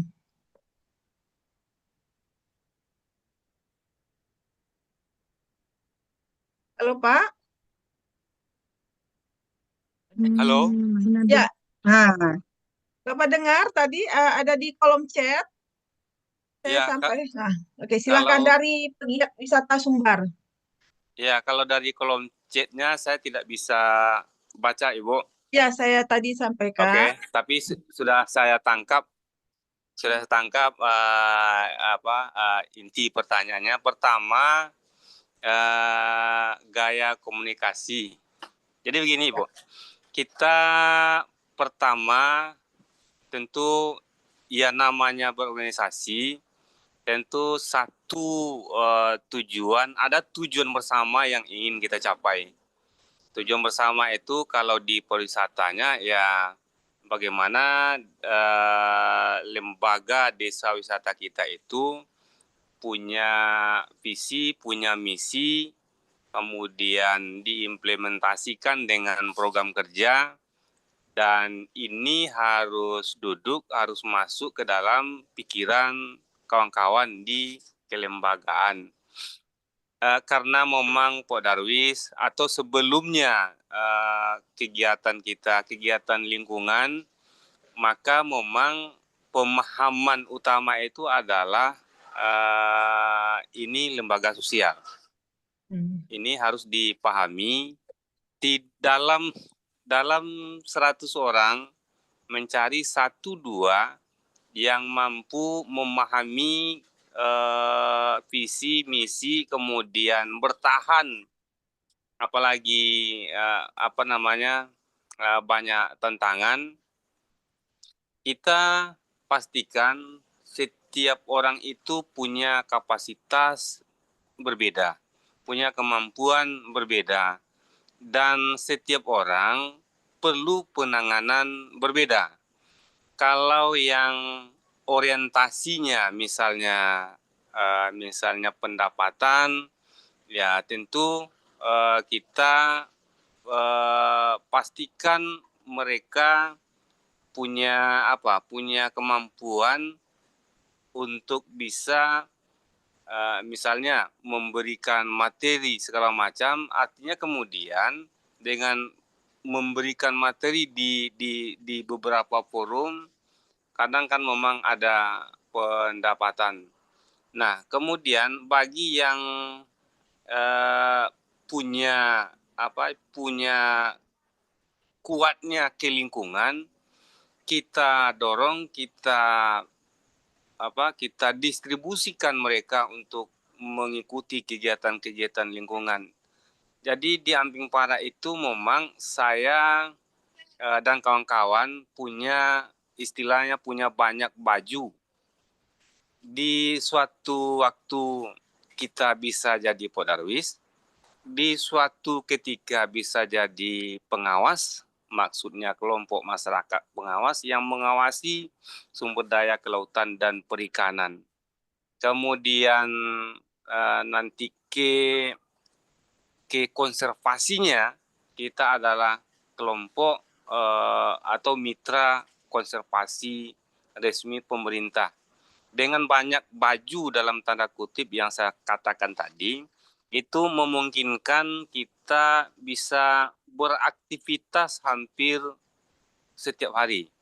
Artinya kawan-kawan bisa terdistribusikan untuk beraktivitas setiap hari antara lingkungan, kemudian pengawasan dan kegiatan Pak Darwis, dia saling berkaitan.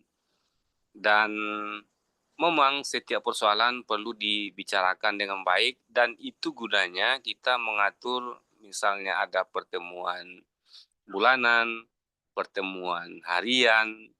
Kalau memang tidak bisa diselesaikan dalam pertemuan, ada kalanya memang harus pendekatan face to face dari hati ke hati. Itu beda lagi penanganannya. Kemudian kaderisasi di anggaran dasar, anggaran rumah tangga, Pak Darwis sudah berbunyi di sana bahwa kita perlu mempersiapkan kader untuk untuk keberlanjutan kegiatan. Nah, kader kita ini macam-macam, Bapak Ibu. Pertama, kader yang memang dipersiapkan tanpa melalui jenjang pendidikan khusus. Tapi kita di Pak Darwis Amping Para itu ada yang kadernya yang disekolahkan ke sekolah tinggi. Misalnya kita diberi ruang oleh pemerintah, diberi kesempatan oleh pemerintah untuk mengikuti sekolah kedinasan, sekolah dinas di Kementerian Kelautan misalnya. Karena kita pegiat konservasi, ada ruang untuk itu, ada kesempatan untuk itu. Sampai sekarang sudah 3-4 orang anak kita yang kader kita yang sengaja bersekolah, disekolahkan untuk mengetahui lebih dalam tentang sumber daya kelautan dan perikanan. Artinya nanti setelah mereka bersekolah, ilmu mereka tentu tidak sama dengan ilmu yang kita dapatkan secara otodidak. Barangkali itu Ibu, Bapak, semua jawaban dari saya, lebih dan kurang saya mohon maaf. Oke, baik. Terima kasih Pak Ridwan. Itu penanya dari pegiat wisata Sumbar. Nah, kita juga menarik juga ini untuk Padang Panjang ini. Jadi silakan mande-mande pemirsa lainnya kalau ada bertanya dengan Padang Panjang. Sambil menunggu kita bacakan juga satu lagi penanya dari mahasiswa UNAN ini ya. Randi Putranado. Pertanyaan pertama, bagaimana membangun kesepahaman, kesepakatan, dan aksi bersama? Ini komitmen bersama ini dalam pengembangan ekowisata bahari berkelanjutan. Nah, tadi mungkin sudah disampaikan juga Pak Haritman ya, yang senada. Yang kedua, bagaimana koneksi awal bisa arbitrer, sumiter, bisa bekerja sama dengan Pok Darwis itu. Jadi ini partisipatif secara menjadi isu aksi kolektif gitu. Jadi kesepakatan ya mungkin hampir sama juga nanti dengan pemerintah kota Padang Panjang ya, Padang Panjang dengan program-program unggulan wisatanya, bagaimana melibatkan semua pihak yang terlibat ya, membangun visi yang sama melihat suatu potensi wisata. Oke, itu pertanyaan dari mahasiswa UNAN. Pak Haritman bisa merespon? Baik, Ibu. Jadi begini, setelah kita punya lembaga, apakah lembaganya kelompok sadar wisata, apakah lembaganya kelompok masyarakat pengawas, atau mitra konservasi, yang terpenting setelah itu kita kan diikat pertama oleh anggaran dasar rumah tangga, kita diikat oleh akte notaris, kita diikat oleh lembaga-lembaga pemerintah yang memayungi kita. Itu satu yang akan membuat kita lebih kuat. Kemudian ketika kita sudah memiliki lembaga, apakah Pok Darwis, apakah Pok Maswas, saya berpikir seperti ini Ibu, Bapak, kawan-kawan semua, kita sudah punya lembaga. Itu sama, saya coba analogikan ke kawan-kawan yang berprofesi sebagai juru medis. Apakah dia bidan, apakah dia dokter. Dokter bidan setelah bekerja resmi di pemerintah, dia punya klinik. Dia punya klinik, artinya tidak bisa diam setelah keluar dari kerja rutinnya. Kawan-kawan di lembaga yang sudah terbiasa terasah di organisasi, kemudian punya program kerja, kerjanya itu tidak dilaksanakan, sama dengan bidan, kemudian tenaga medis yang setelah bekerja di pemerintah, kemudian pulang, kemudian diam. Nah, kami ini perlu dicarikan jalan keluarnya. Dicarikan jalan keluarnya, yakni kegiatan-kegiatan, dan kegiatan ini pasti ujung-ujungnya adalah bagaimana kita punya pembiayaan. Jadi kenapa saya tadi katakan saya dan kawan-kawan punya baju lebih dari 1, 2, bahkan 3. Tujuannya adalah karena dengan berbaju Pok Darwis kita bisa memperoleh pembiayaan dari mitra yang berkaitan dengan pariwisata. ketika kita memakai baju konservasi itu bisa lebih luas. Salah satunya kita bisa kerjasama dengan Arbeiter Samariter Bund Jerman. Kita bisa menggait pembiayaan CSR karena Bapak Ibu dengan pembiayaan nagari, pemerintah nagari dananya kecil, pemerintah kabupaten pun sebetulnya kecil, apalagi untuk kegiatan-kegiatan lingkungan biasanya tidak terlalu besar. Nah, akhirnya kita harus lebih kreatif, menyesuaikan diri dengan nomenklatur keuangan pemerintah maupun keuangan di pihak swasta. Ketika kami memakai baju kelompok masyarakat pengawas, maka induk di pemerintah pusat itu adalah Direktorat Jenderal Pengawas Sumber Daya Kelautan dan Perikanan. Mungkin Ibu Bapak ingat Bu Susi melakukan pengeboman kapal. Itu adalah hasil laporan dari kawan-kawan di kelompok masyarakat pengawas seperti yang ada di Ambing Parang. Nah, maksudnya apa? Ketika pemerintah undang-undang mengatakan bahwa kegiatan kepengawasan bisa melibatkan masyarakat, maka di situ ada tanggung jawab pemerintah untuk mensupport masyarakat yang sudah berorganisasi dengan pembiayaan-pembiayaan. Nah, nanti ke pariwisatanya terserah mau di bantuan tadi bisa dimanfaatkan untuk pariwisata. Toh memang di Kementerian Kelautan misalnya ada bantuan pariwisata laut bahari, ada bantuan pondok pariwisata kita punya di Ambing Parang seperti itu. Jadi kita perlu lebih kreatif untuk membuat strategi termasuk memahami karakter keuangan pemerintah. Orang pariwisata tentu tidak diterima nanti proposalnya di Kementerian Kelautan. Orang Pokmaswas tentu tidak diterima secara kelembagaan, secara administrasi di Dinas Pariwisata atau Kementerian Pariwisata. Itu yang saya maksud. Terima kasih. Assalamualaikum warahmatullahi wabarakatuh. Waalaikumsalam warahmatullahi wabarakatuh. Terima kasih Pak Ridwan. Itu dari pertanyaan dari mahasiswa UNAN. Selanjutnya kita lihat yang resen, Mandetati. Silakan Mandetati. Ya, terima kasih.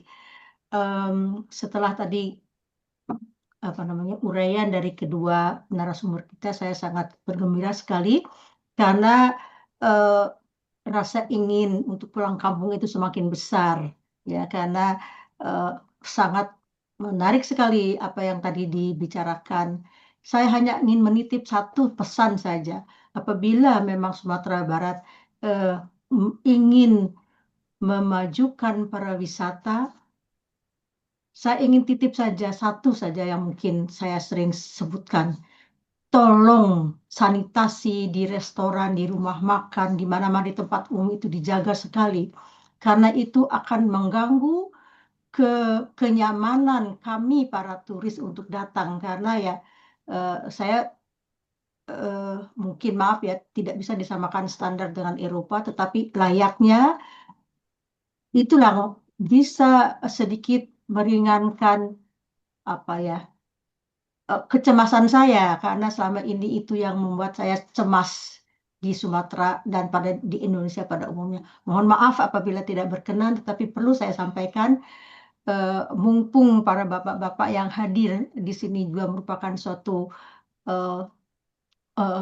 instansi atau orang yang sangat erat hubungannya dengan pariwisata, apalagi kita berniat untuk memajukan pariwisata yang potensi kita jauh lebih baik. Betul kata Ibu Ben tadi, di Eropa bagus, tapi di Minangkabau juga tidak kalah bagus. Dan saya sendiri bisa membenarkan itu karena komplit, ada tawaran kulinernya, alam dan budaya yang tidak bisa ditandingkan dengan di negara-negara lain. Itu titipan saya hanya satu, yaitu tolong sanitasinya dijaga dan diperhatikan apabila kita menginginkan perkembangan. Mohon maaf, sekian dari saya. Oke, baik, Mande Tati. Terima kasih. Nah, Mande Tati menyampaikan nih pengalamannya datang ke pulang kampung. Oke, baik. Ini menarik sebenarnya juga ada beberapa masih ada yang bertanya. Saya belum lihat di kolom chat. Kalau ada resen, silakan resen. Silakan mande-mande para pemirsa lainnya. Oke, ini mungkin saya coba bertanya dengan Pak Kadis ya. Pak Kadis masih terhubung? Pak Kadis Padang Panjang? Masih Bu, Pemprov masih Padang Bu. Panjang? Oke, baik. Nah, ini ada satu pertanyaan bagi kita bahwa kita mengakui bahwa Sumatera Barat itu secara potensi itu luar biasa, ya. Tapi selalu terbentur dengan sustainable keberlanjutan, apalagi nuansa politik ya. Hari ini komitmen wali kota kita luar biasa, ya. Kalau terpilih punya program unggulan, kemudian terlihat dari alokasi konkret dari alokasi anggaran-anggaran program unggulan itu. Nah, kita lihat Padang Panjang juga begitu komitmen awal beliau, kita tahu Pak Indriantis revitalisasi PDKM. Secara fisik ada potensi, tapi satu hal yang kita lihat kelemahan itu adalah keberlanjutannya.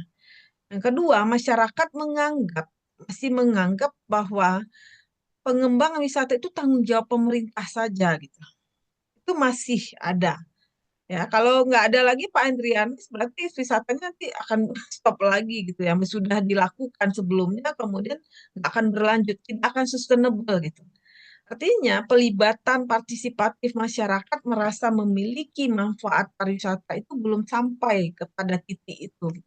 Terus apa upaya yang pernah dilakukan oleh Pemko untuk mengatasi hal seperti itu?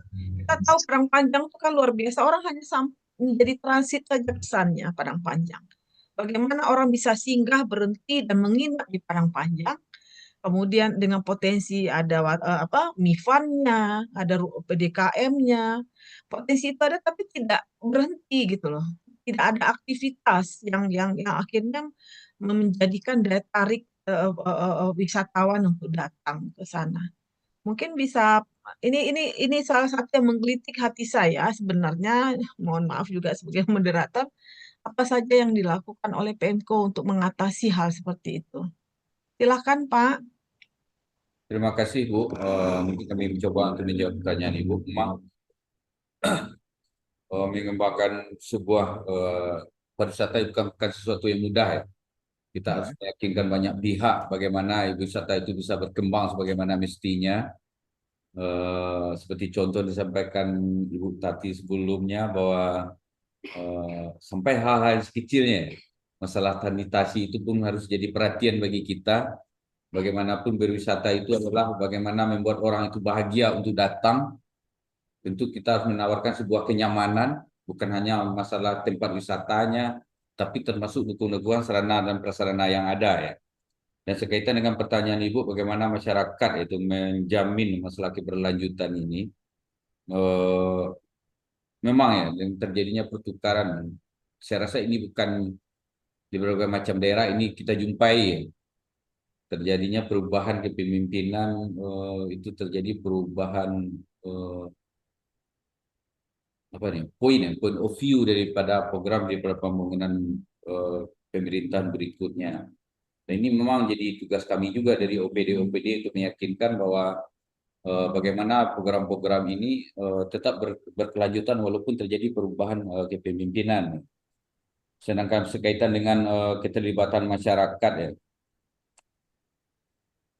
sebenarnya seperti ini Bu ya, meyakinkan masyarakat bahwa ada hal-hal yang harus memang mereka perhatikan dalam rangka pengembangan pariwisata itu dengan cara melibatkan mereka ya. Kita akan menyampaikan kepada mereka bahwa pariwisata ini begini loh, bisa berdampak luas terhadap masyarakat loh. Bisa meningkatkan pertumbuhan ekonomi masyarakat loh.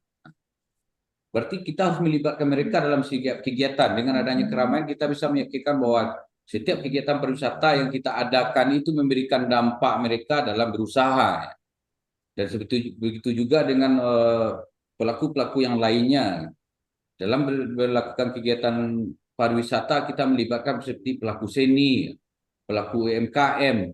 Sehingga kita dengan action nyata itu, maka akan muncul ya, akan muncul kesadaran daripada masing-masing pihak ini. Kita tidak bisa hanya berbicara aja dalam konteks memberikan pelatihan-pelatihan.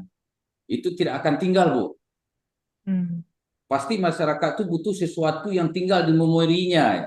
Misalnya kita mengadakan suatu event memunculkan keramaian yang sangat luas dan mereka menerima dampak dari hal-hal tersebut ya. Jadi kalau ditanya sama saya ya selaku Kadis Pariwisata, itu kata kuncinya kolaborasi, Bu. Kita memang harus kolaborasi dan itu tidak hanya sebatas diskusi, pembicaraan di ruang-ruang khusus, tapi dibuktikan dalam bentuk tindakan ya.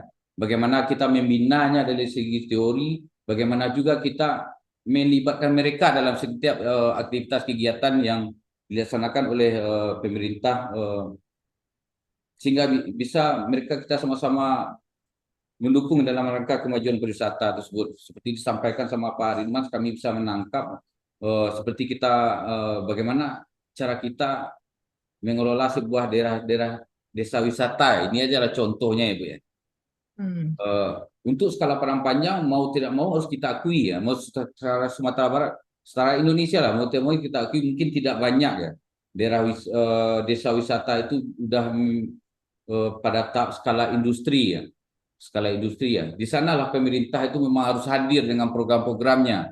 Kalau kita biarkan desa wisata itu berdiri sendiri ya, berjalan sendiri, itu lama-kelamaan mereka mungkin akan, kalau kita bilang mati mungkin enggak juga, Bu. Tapi susah untuk tumbuhnya. Berarti masyarakat, pemerintah dalam hal ini tidak bisa lepas tangan ya.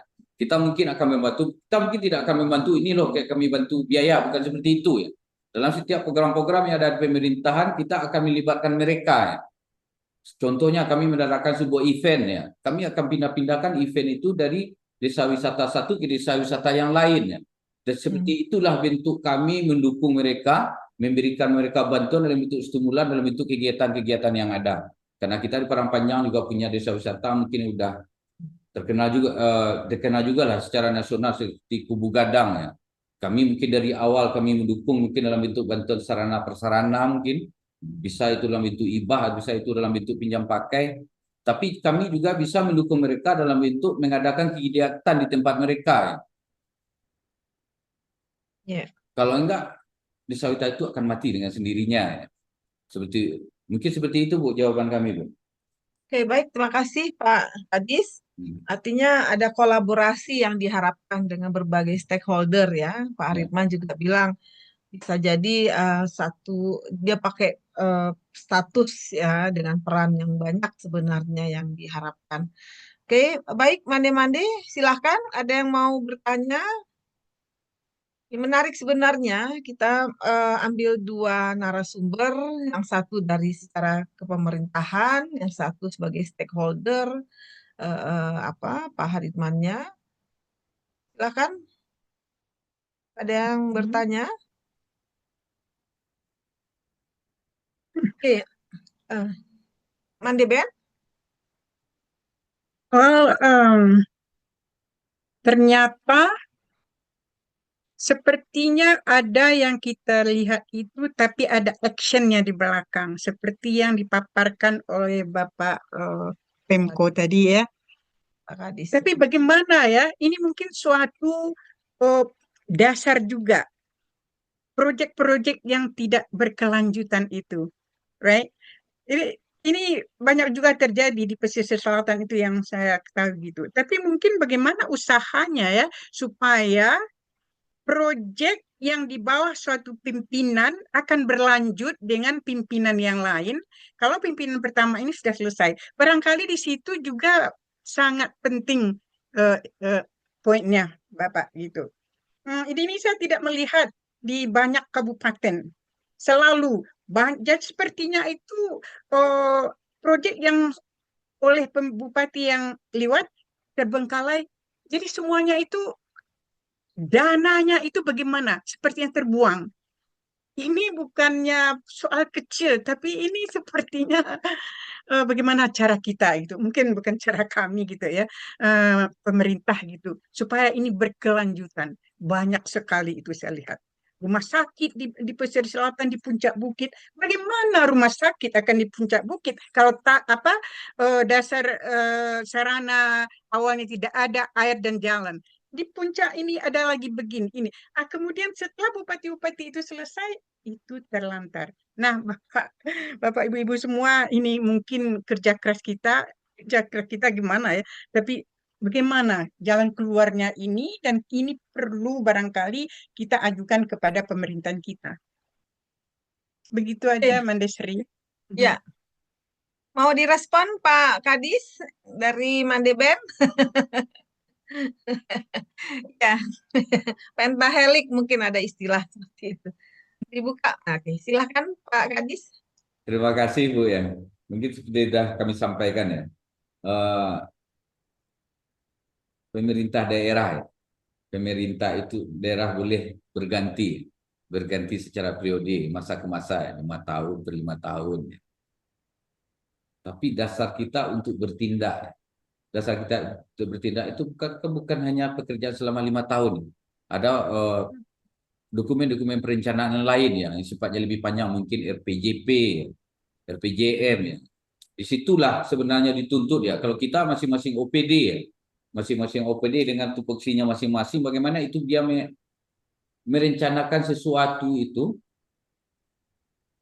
udah jelas timelinenya, jangan ingat langsung melompat. Ini yang berbahaya Bu. Sebenarnya ini yang berbahaya. Misalnya masa pemerintah 5 tahun, mulai bekerjanya di tahun ketiga ya, bekerjaan tahun keempat ya. Jadi ini sebenarnya yang dibutuhkan itu bagaimana visi daripada sebuah OPD, sebuah pimpinannya ya. Bagaimana pekerjaan ini dalam rangka keberlanjutannya ini tidak terkendala gara-gara bertukarnya kepemimpinan. Makanya seperti dibilang sama Mande Teti tadi, kenapa muncul ada rumah sakit di atas puncak bukit ya. Saya rasa kalau saya terus terang, saya Ibu ya, saya nih secara pribadi, mungkin sekarang posisi saya sebagai kadis pariwisata ya, sebagai kadis pariwisata, sebenarnya dari segi basic saya seorang insinyur Bu. Saya seorang tamat pilunan Bu, mungkin agak aneh ya. Tapi itulah dinamika dalam berkarya. Kita tidak akan bisa menjadikan itu sebagai suatu alasan untuk berkarya. Kita akan belajar dan belajar terus. Itu tidak lebih daripada bagaimana cara kita merencanakan ya. Apalagi yang sifatnya infrastruktur, bagaimana yang pertama itu tetap harus aksesibilitas dulu ya. Ada namanya perencanaan itu ada namanya studi kelayakan. Itu ada timeline masing-masing tahap pelaksanaan pekerjaan ya. Mungkin aja kejadian seperti itu karena dalam mengejar ini ya, mengejar apa ya, prioritas ya, mengejar apa namanya? Target. Tuh, timeline. Bukan timeline. Popularitas, dalam rangka popularitas, berarti ada tahap yang terlewati Bu, itu sebenarnya ya. Ada tahap yang terlewati. Makanya mungkin kita sering mendengar ada pekerjaan yang sifatnya mangkrak atau segala macamnya ya. Dan itu kan ada tahap-tahapannya yang bisa kita lewati, dan itu tetap harus jelas ya legalitas formalnya. Mungkin itu aja dari kami Bu ya. Ini ya. Baik, makasih Pak Kadis. Ya. Jadi ini bagaimana membangun rasa memiliki bersama terhadap pengembangan wisata di Sumatera Barat. Jadi ada konsep pentahelik ya, stakeholder, perguruan tinggi juga berperan, komunitas-komunitas di dalam ini. Oke, ada yang raise hand, Mande Ermisola, Baik, Bu. silakan. Oke. Mande Ermi. Bismillahirrahmanirrahim. Ya. Assalamualaikum warahmatullahi wabarakatuh. Waalaikumsalam. Saya menyimak apa yang disampaikan oleh Pak Kadis tadi sama Bapak yang Haritman. tadi, Pak Haritman.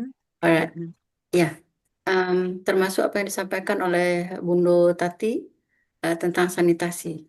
Saya kira hal itu dimanapun sangat dibutuhkan, tidak hanya oleh turis mancanegara. Lokal, regional, bahkan internasional, semuanya butuh yang namanya sanitasi bersih di tempat pariwisata. Dan ini merupakan salah satu penyakitnya, maaf kalau saya juga katakan, kita orang Indonesia, tidak hanya di Minang, kebanyakan di Indonesia kita dapati hal yang sama. Mudah-mudahan untuk di Padang Panjang ataupun di Painan, dimanapun di Sumatera Barat, dapat meningkatkan sanitasi untuk menjadikan para wisatawan menjadi lebih nyaman untuk berkunjung. Itu satu. Yang kedua, dari apa yang saya simak tadi itu, saya tidak mendengar baik dari Bapak Kadis, terutama tentang budaya yang mereka bawa oleh para wisatawan, terutama wisatawan asing. Saya kira kita semua tahu, menyadari bahwa salah satu bobroknya akhlak orang Indonesia gitu ya, salah satunya dibawa oleh para turis, terutama turis mancanegara. Saya tidak lihat backup apa yang akan dilakukan oleh Pemko, dalam hal ini Dinas Kepariwisataan Padang Panjang, untuk menangkal para turis yang datang dengan budaya mereka sendiri. Hal-hal apa yang mestinya mereka harus patuhi terutama di Minangkabau selama mereka berkunjung. Terima kasih, Pak. Mohon penjelasan. Ya, jadi Assalamualaikum. makasih Bu Amande Ermi. Jadi ini mengatasi upaya pengaruh ya budaya asing yang tidak sesuai dengan filosofinya orang Minang, mungkin khususnya di Padang Panjang yang dianggap serambi Mekah ya dengan wisata religi. Kalau wisata religi Ya, cocok. ada nuansa agamanya yang apa. Betul.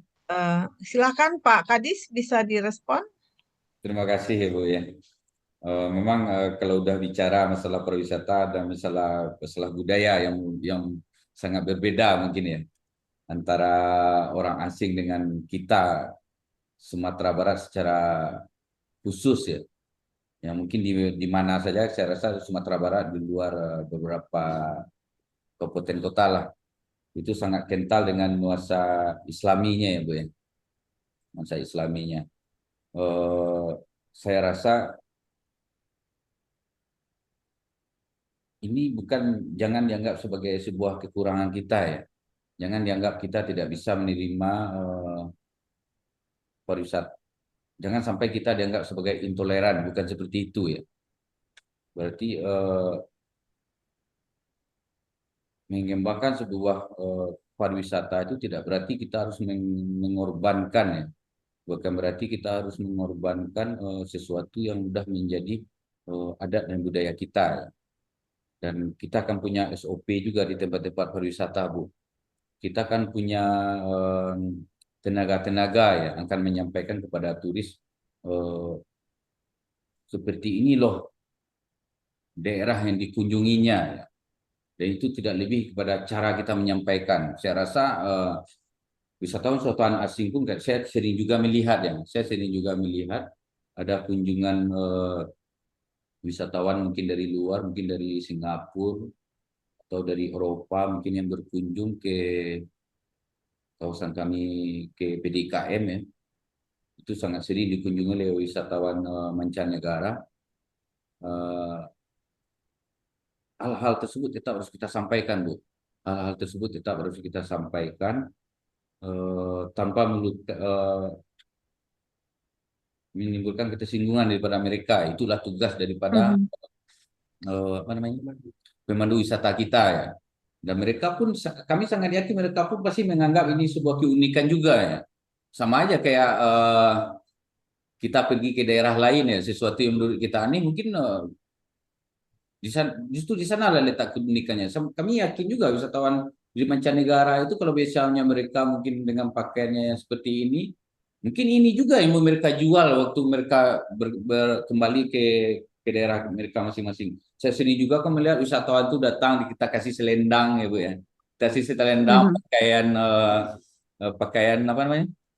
Pakaian baju seisua. Seperti itulah cara kita untuk menutup ya perbedaan-perbedaan budaya kita itu. Bukan kita suruh mereka tukar baju dulu sebelum masuk, tidak seperti itu ya.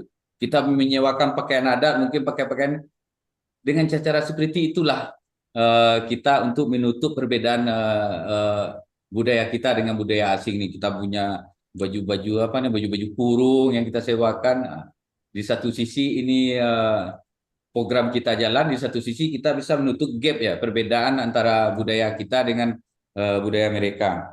Masalah sanitasi kami mengucapkan terima kasih juga. Memang ini jadi permasalahan yang sering kita jumpai di tempat wisata.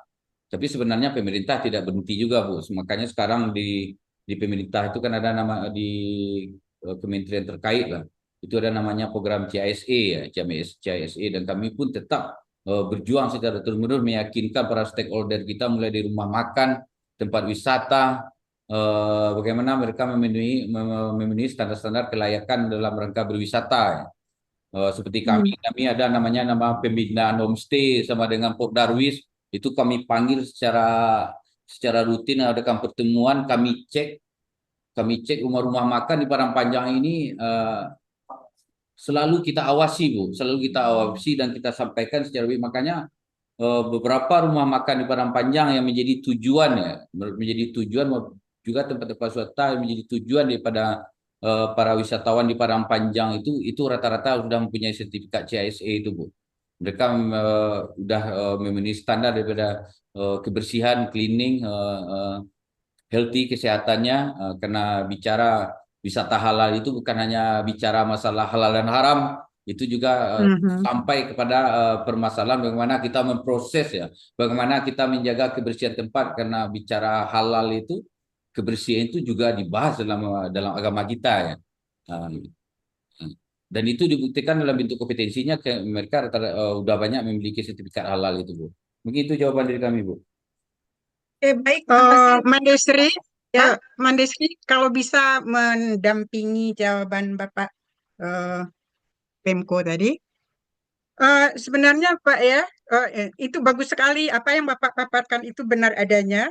Kemudian informasi itu sangat penting, Bapak. Informasi. Jadi misalnya di website kita itu ada peraturan. Karena orang asing ini, Bapak, mereka itu sangat disiplin. Right? Sangat disiplin. Apa yang tidak boleh itu mereka tidak mau langgar. Justru mereka juga takut melanggar peraturan.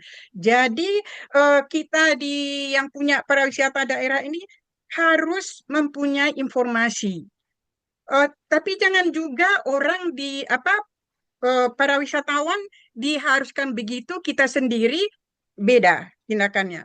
Kami di pesisir selatan itu di tahun 90-an itu sudah ada para wisata bagus sekali yang dari Amerika, itu dimulainya dengan Greenpeace begitu ya.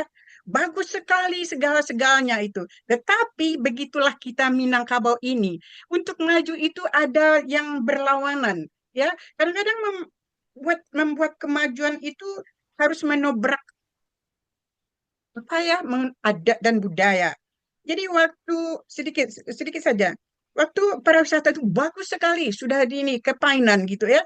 Tapi di dalam peraturannya itu saya melihat orang Amerika ini sangat jujur. Kami ke sana, dia lihatkan semuanya. Ini begini kami segalanya.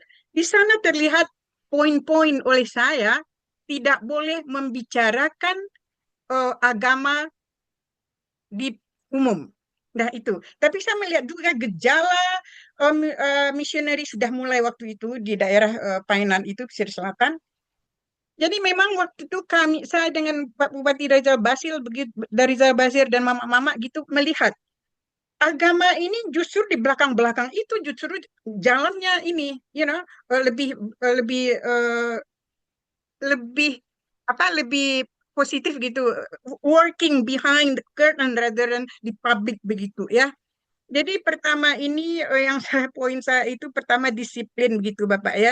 Kita harus membuat peraturan karena orang asing itu memang takut melanggar peraturan, dia lebih mematuhi peraturan kita, tetapi kita yang di dalam juga harus mengikuti peraturan itu sendiri. Kemudian kita memang harus hati-hati dengan missionary gitu.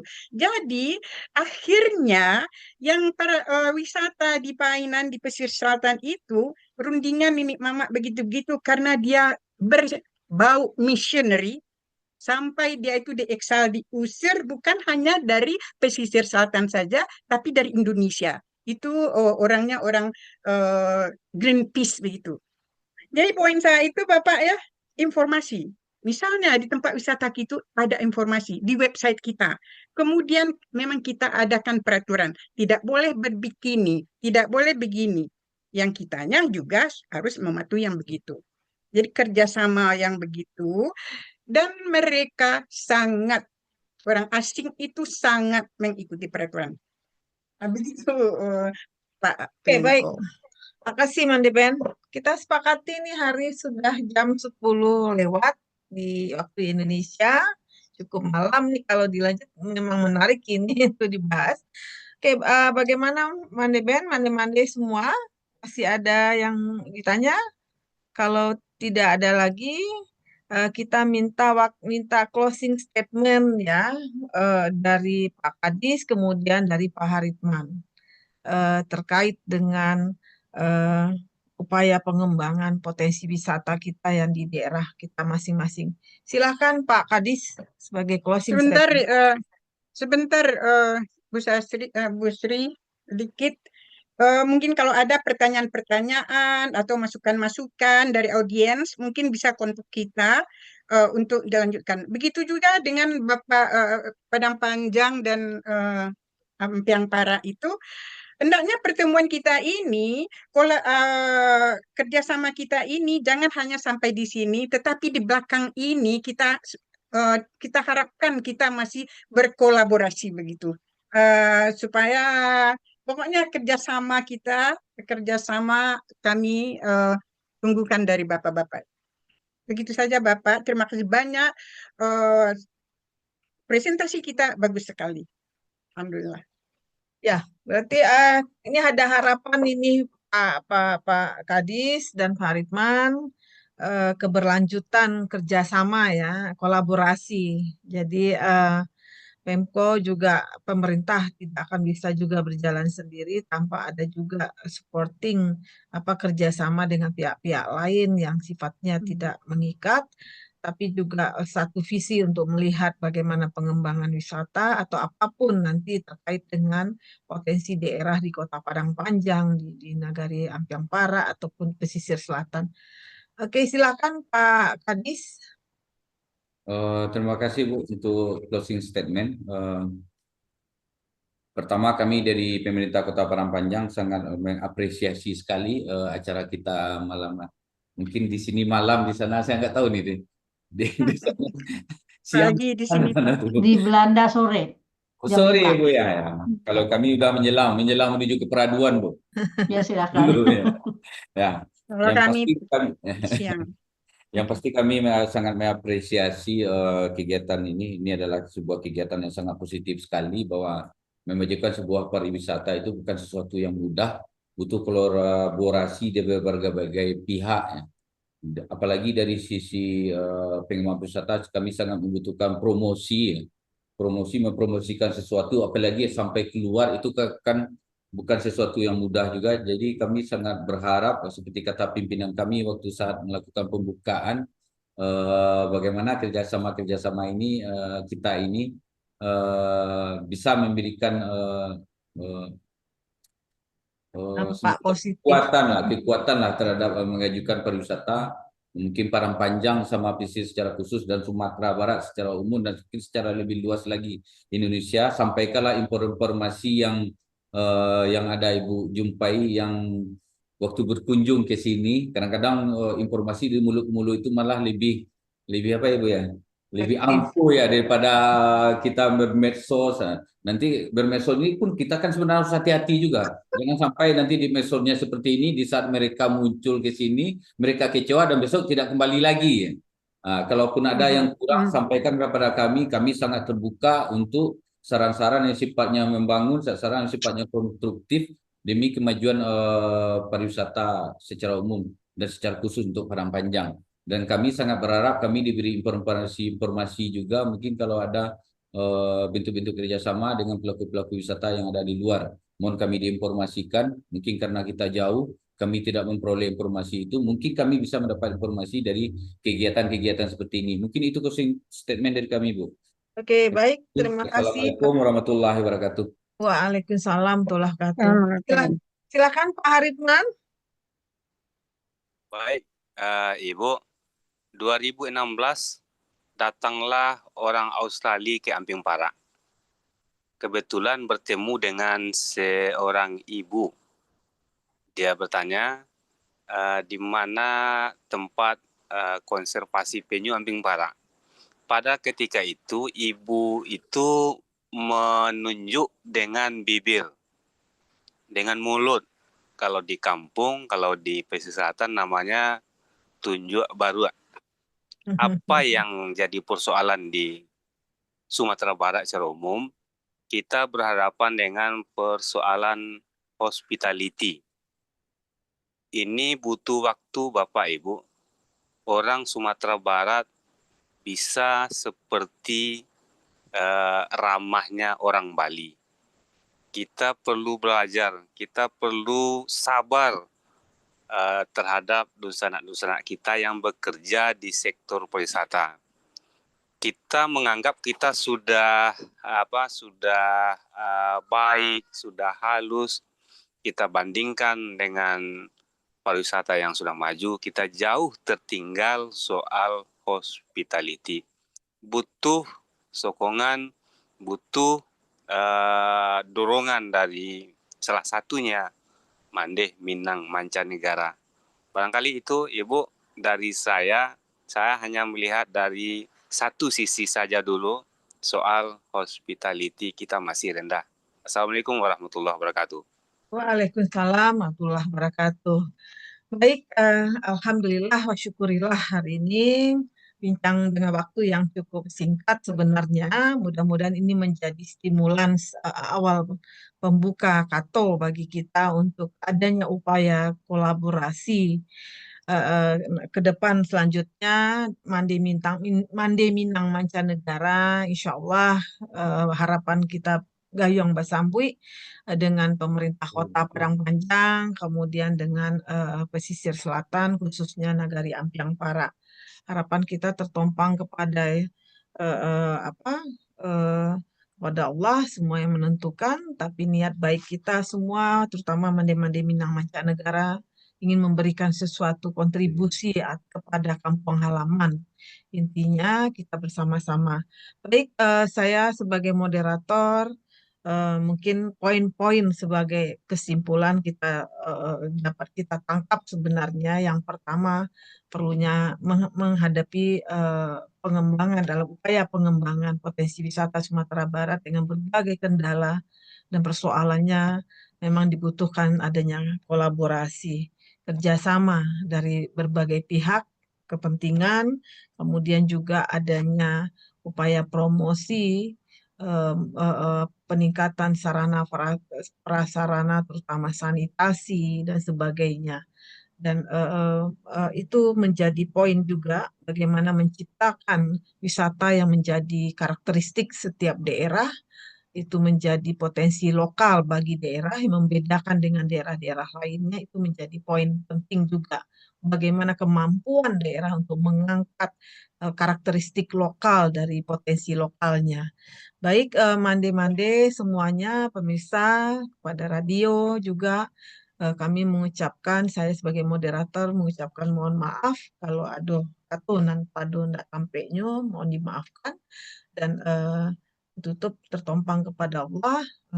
Assalamualaikum warahmatullahi wabarakatuh. Kami serahkan kepada Mande Ben. Silakan. Buka mute-nya Mande Ben. Terima kasih banyak, Mandesri, moderator kita yang tak asing lagi. Bapak-bapak, narasumber, bagus sekali. Memang kita dapat katakan presentasi kita ini, program kita ini mantap saat ini, tapi kita mengharapkan kelanjutannya, kerjasama kita, saling mengisi. Bagaimana pengalaman kami, apa yang kami lihat di luar negeri, yang baik akan kita adapt, yang jelek akan kita ambil sebagai pelajaran. Jadi seperti saya bilang tadi, semoga kita tetap berkomunikasi, berkolaborasi. Semoga kami di luar, kami Minang mancanegara ini dapat berbuat sesuatu untuk Rahna Minang. We make a difference, seperti apa-apa yang kita lakukan tadi. Itu. Jadi pendek kata, terima kasih banyak. Maaf lahir batin akan segala yang tak berkenan dari kami. Assalamualaikum warahmatullahi wabarakatuh. Tapi sebelumnya kita tutup dengan doa penutup majlis. Subhanakallahumma wa bihamdi. Asyhadu an la ilaha illa ant. Nastaghfiruka wa natubu ilaik. Assalamualaikum warahmatullahi wabarakatuh. Terima kasih banyak. Maaf lahir batin. Bapak-bapak, ibu-ibu semua. Waalaikumsalam warahmatullahi wabarakatuh. Baik, terima kasih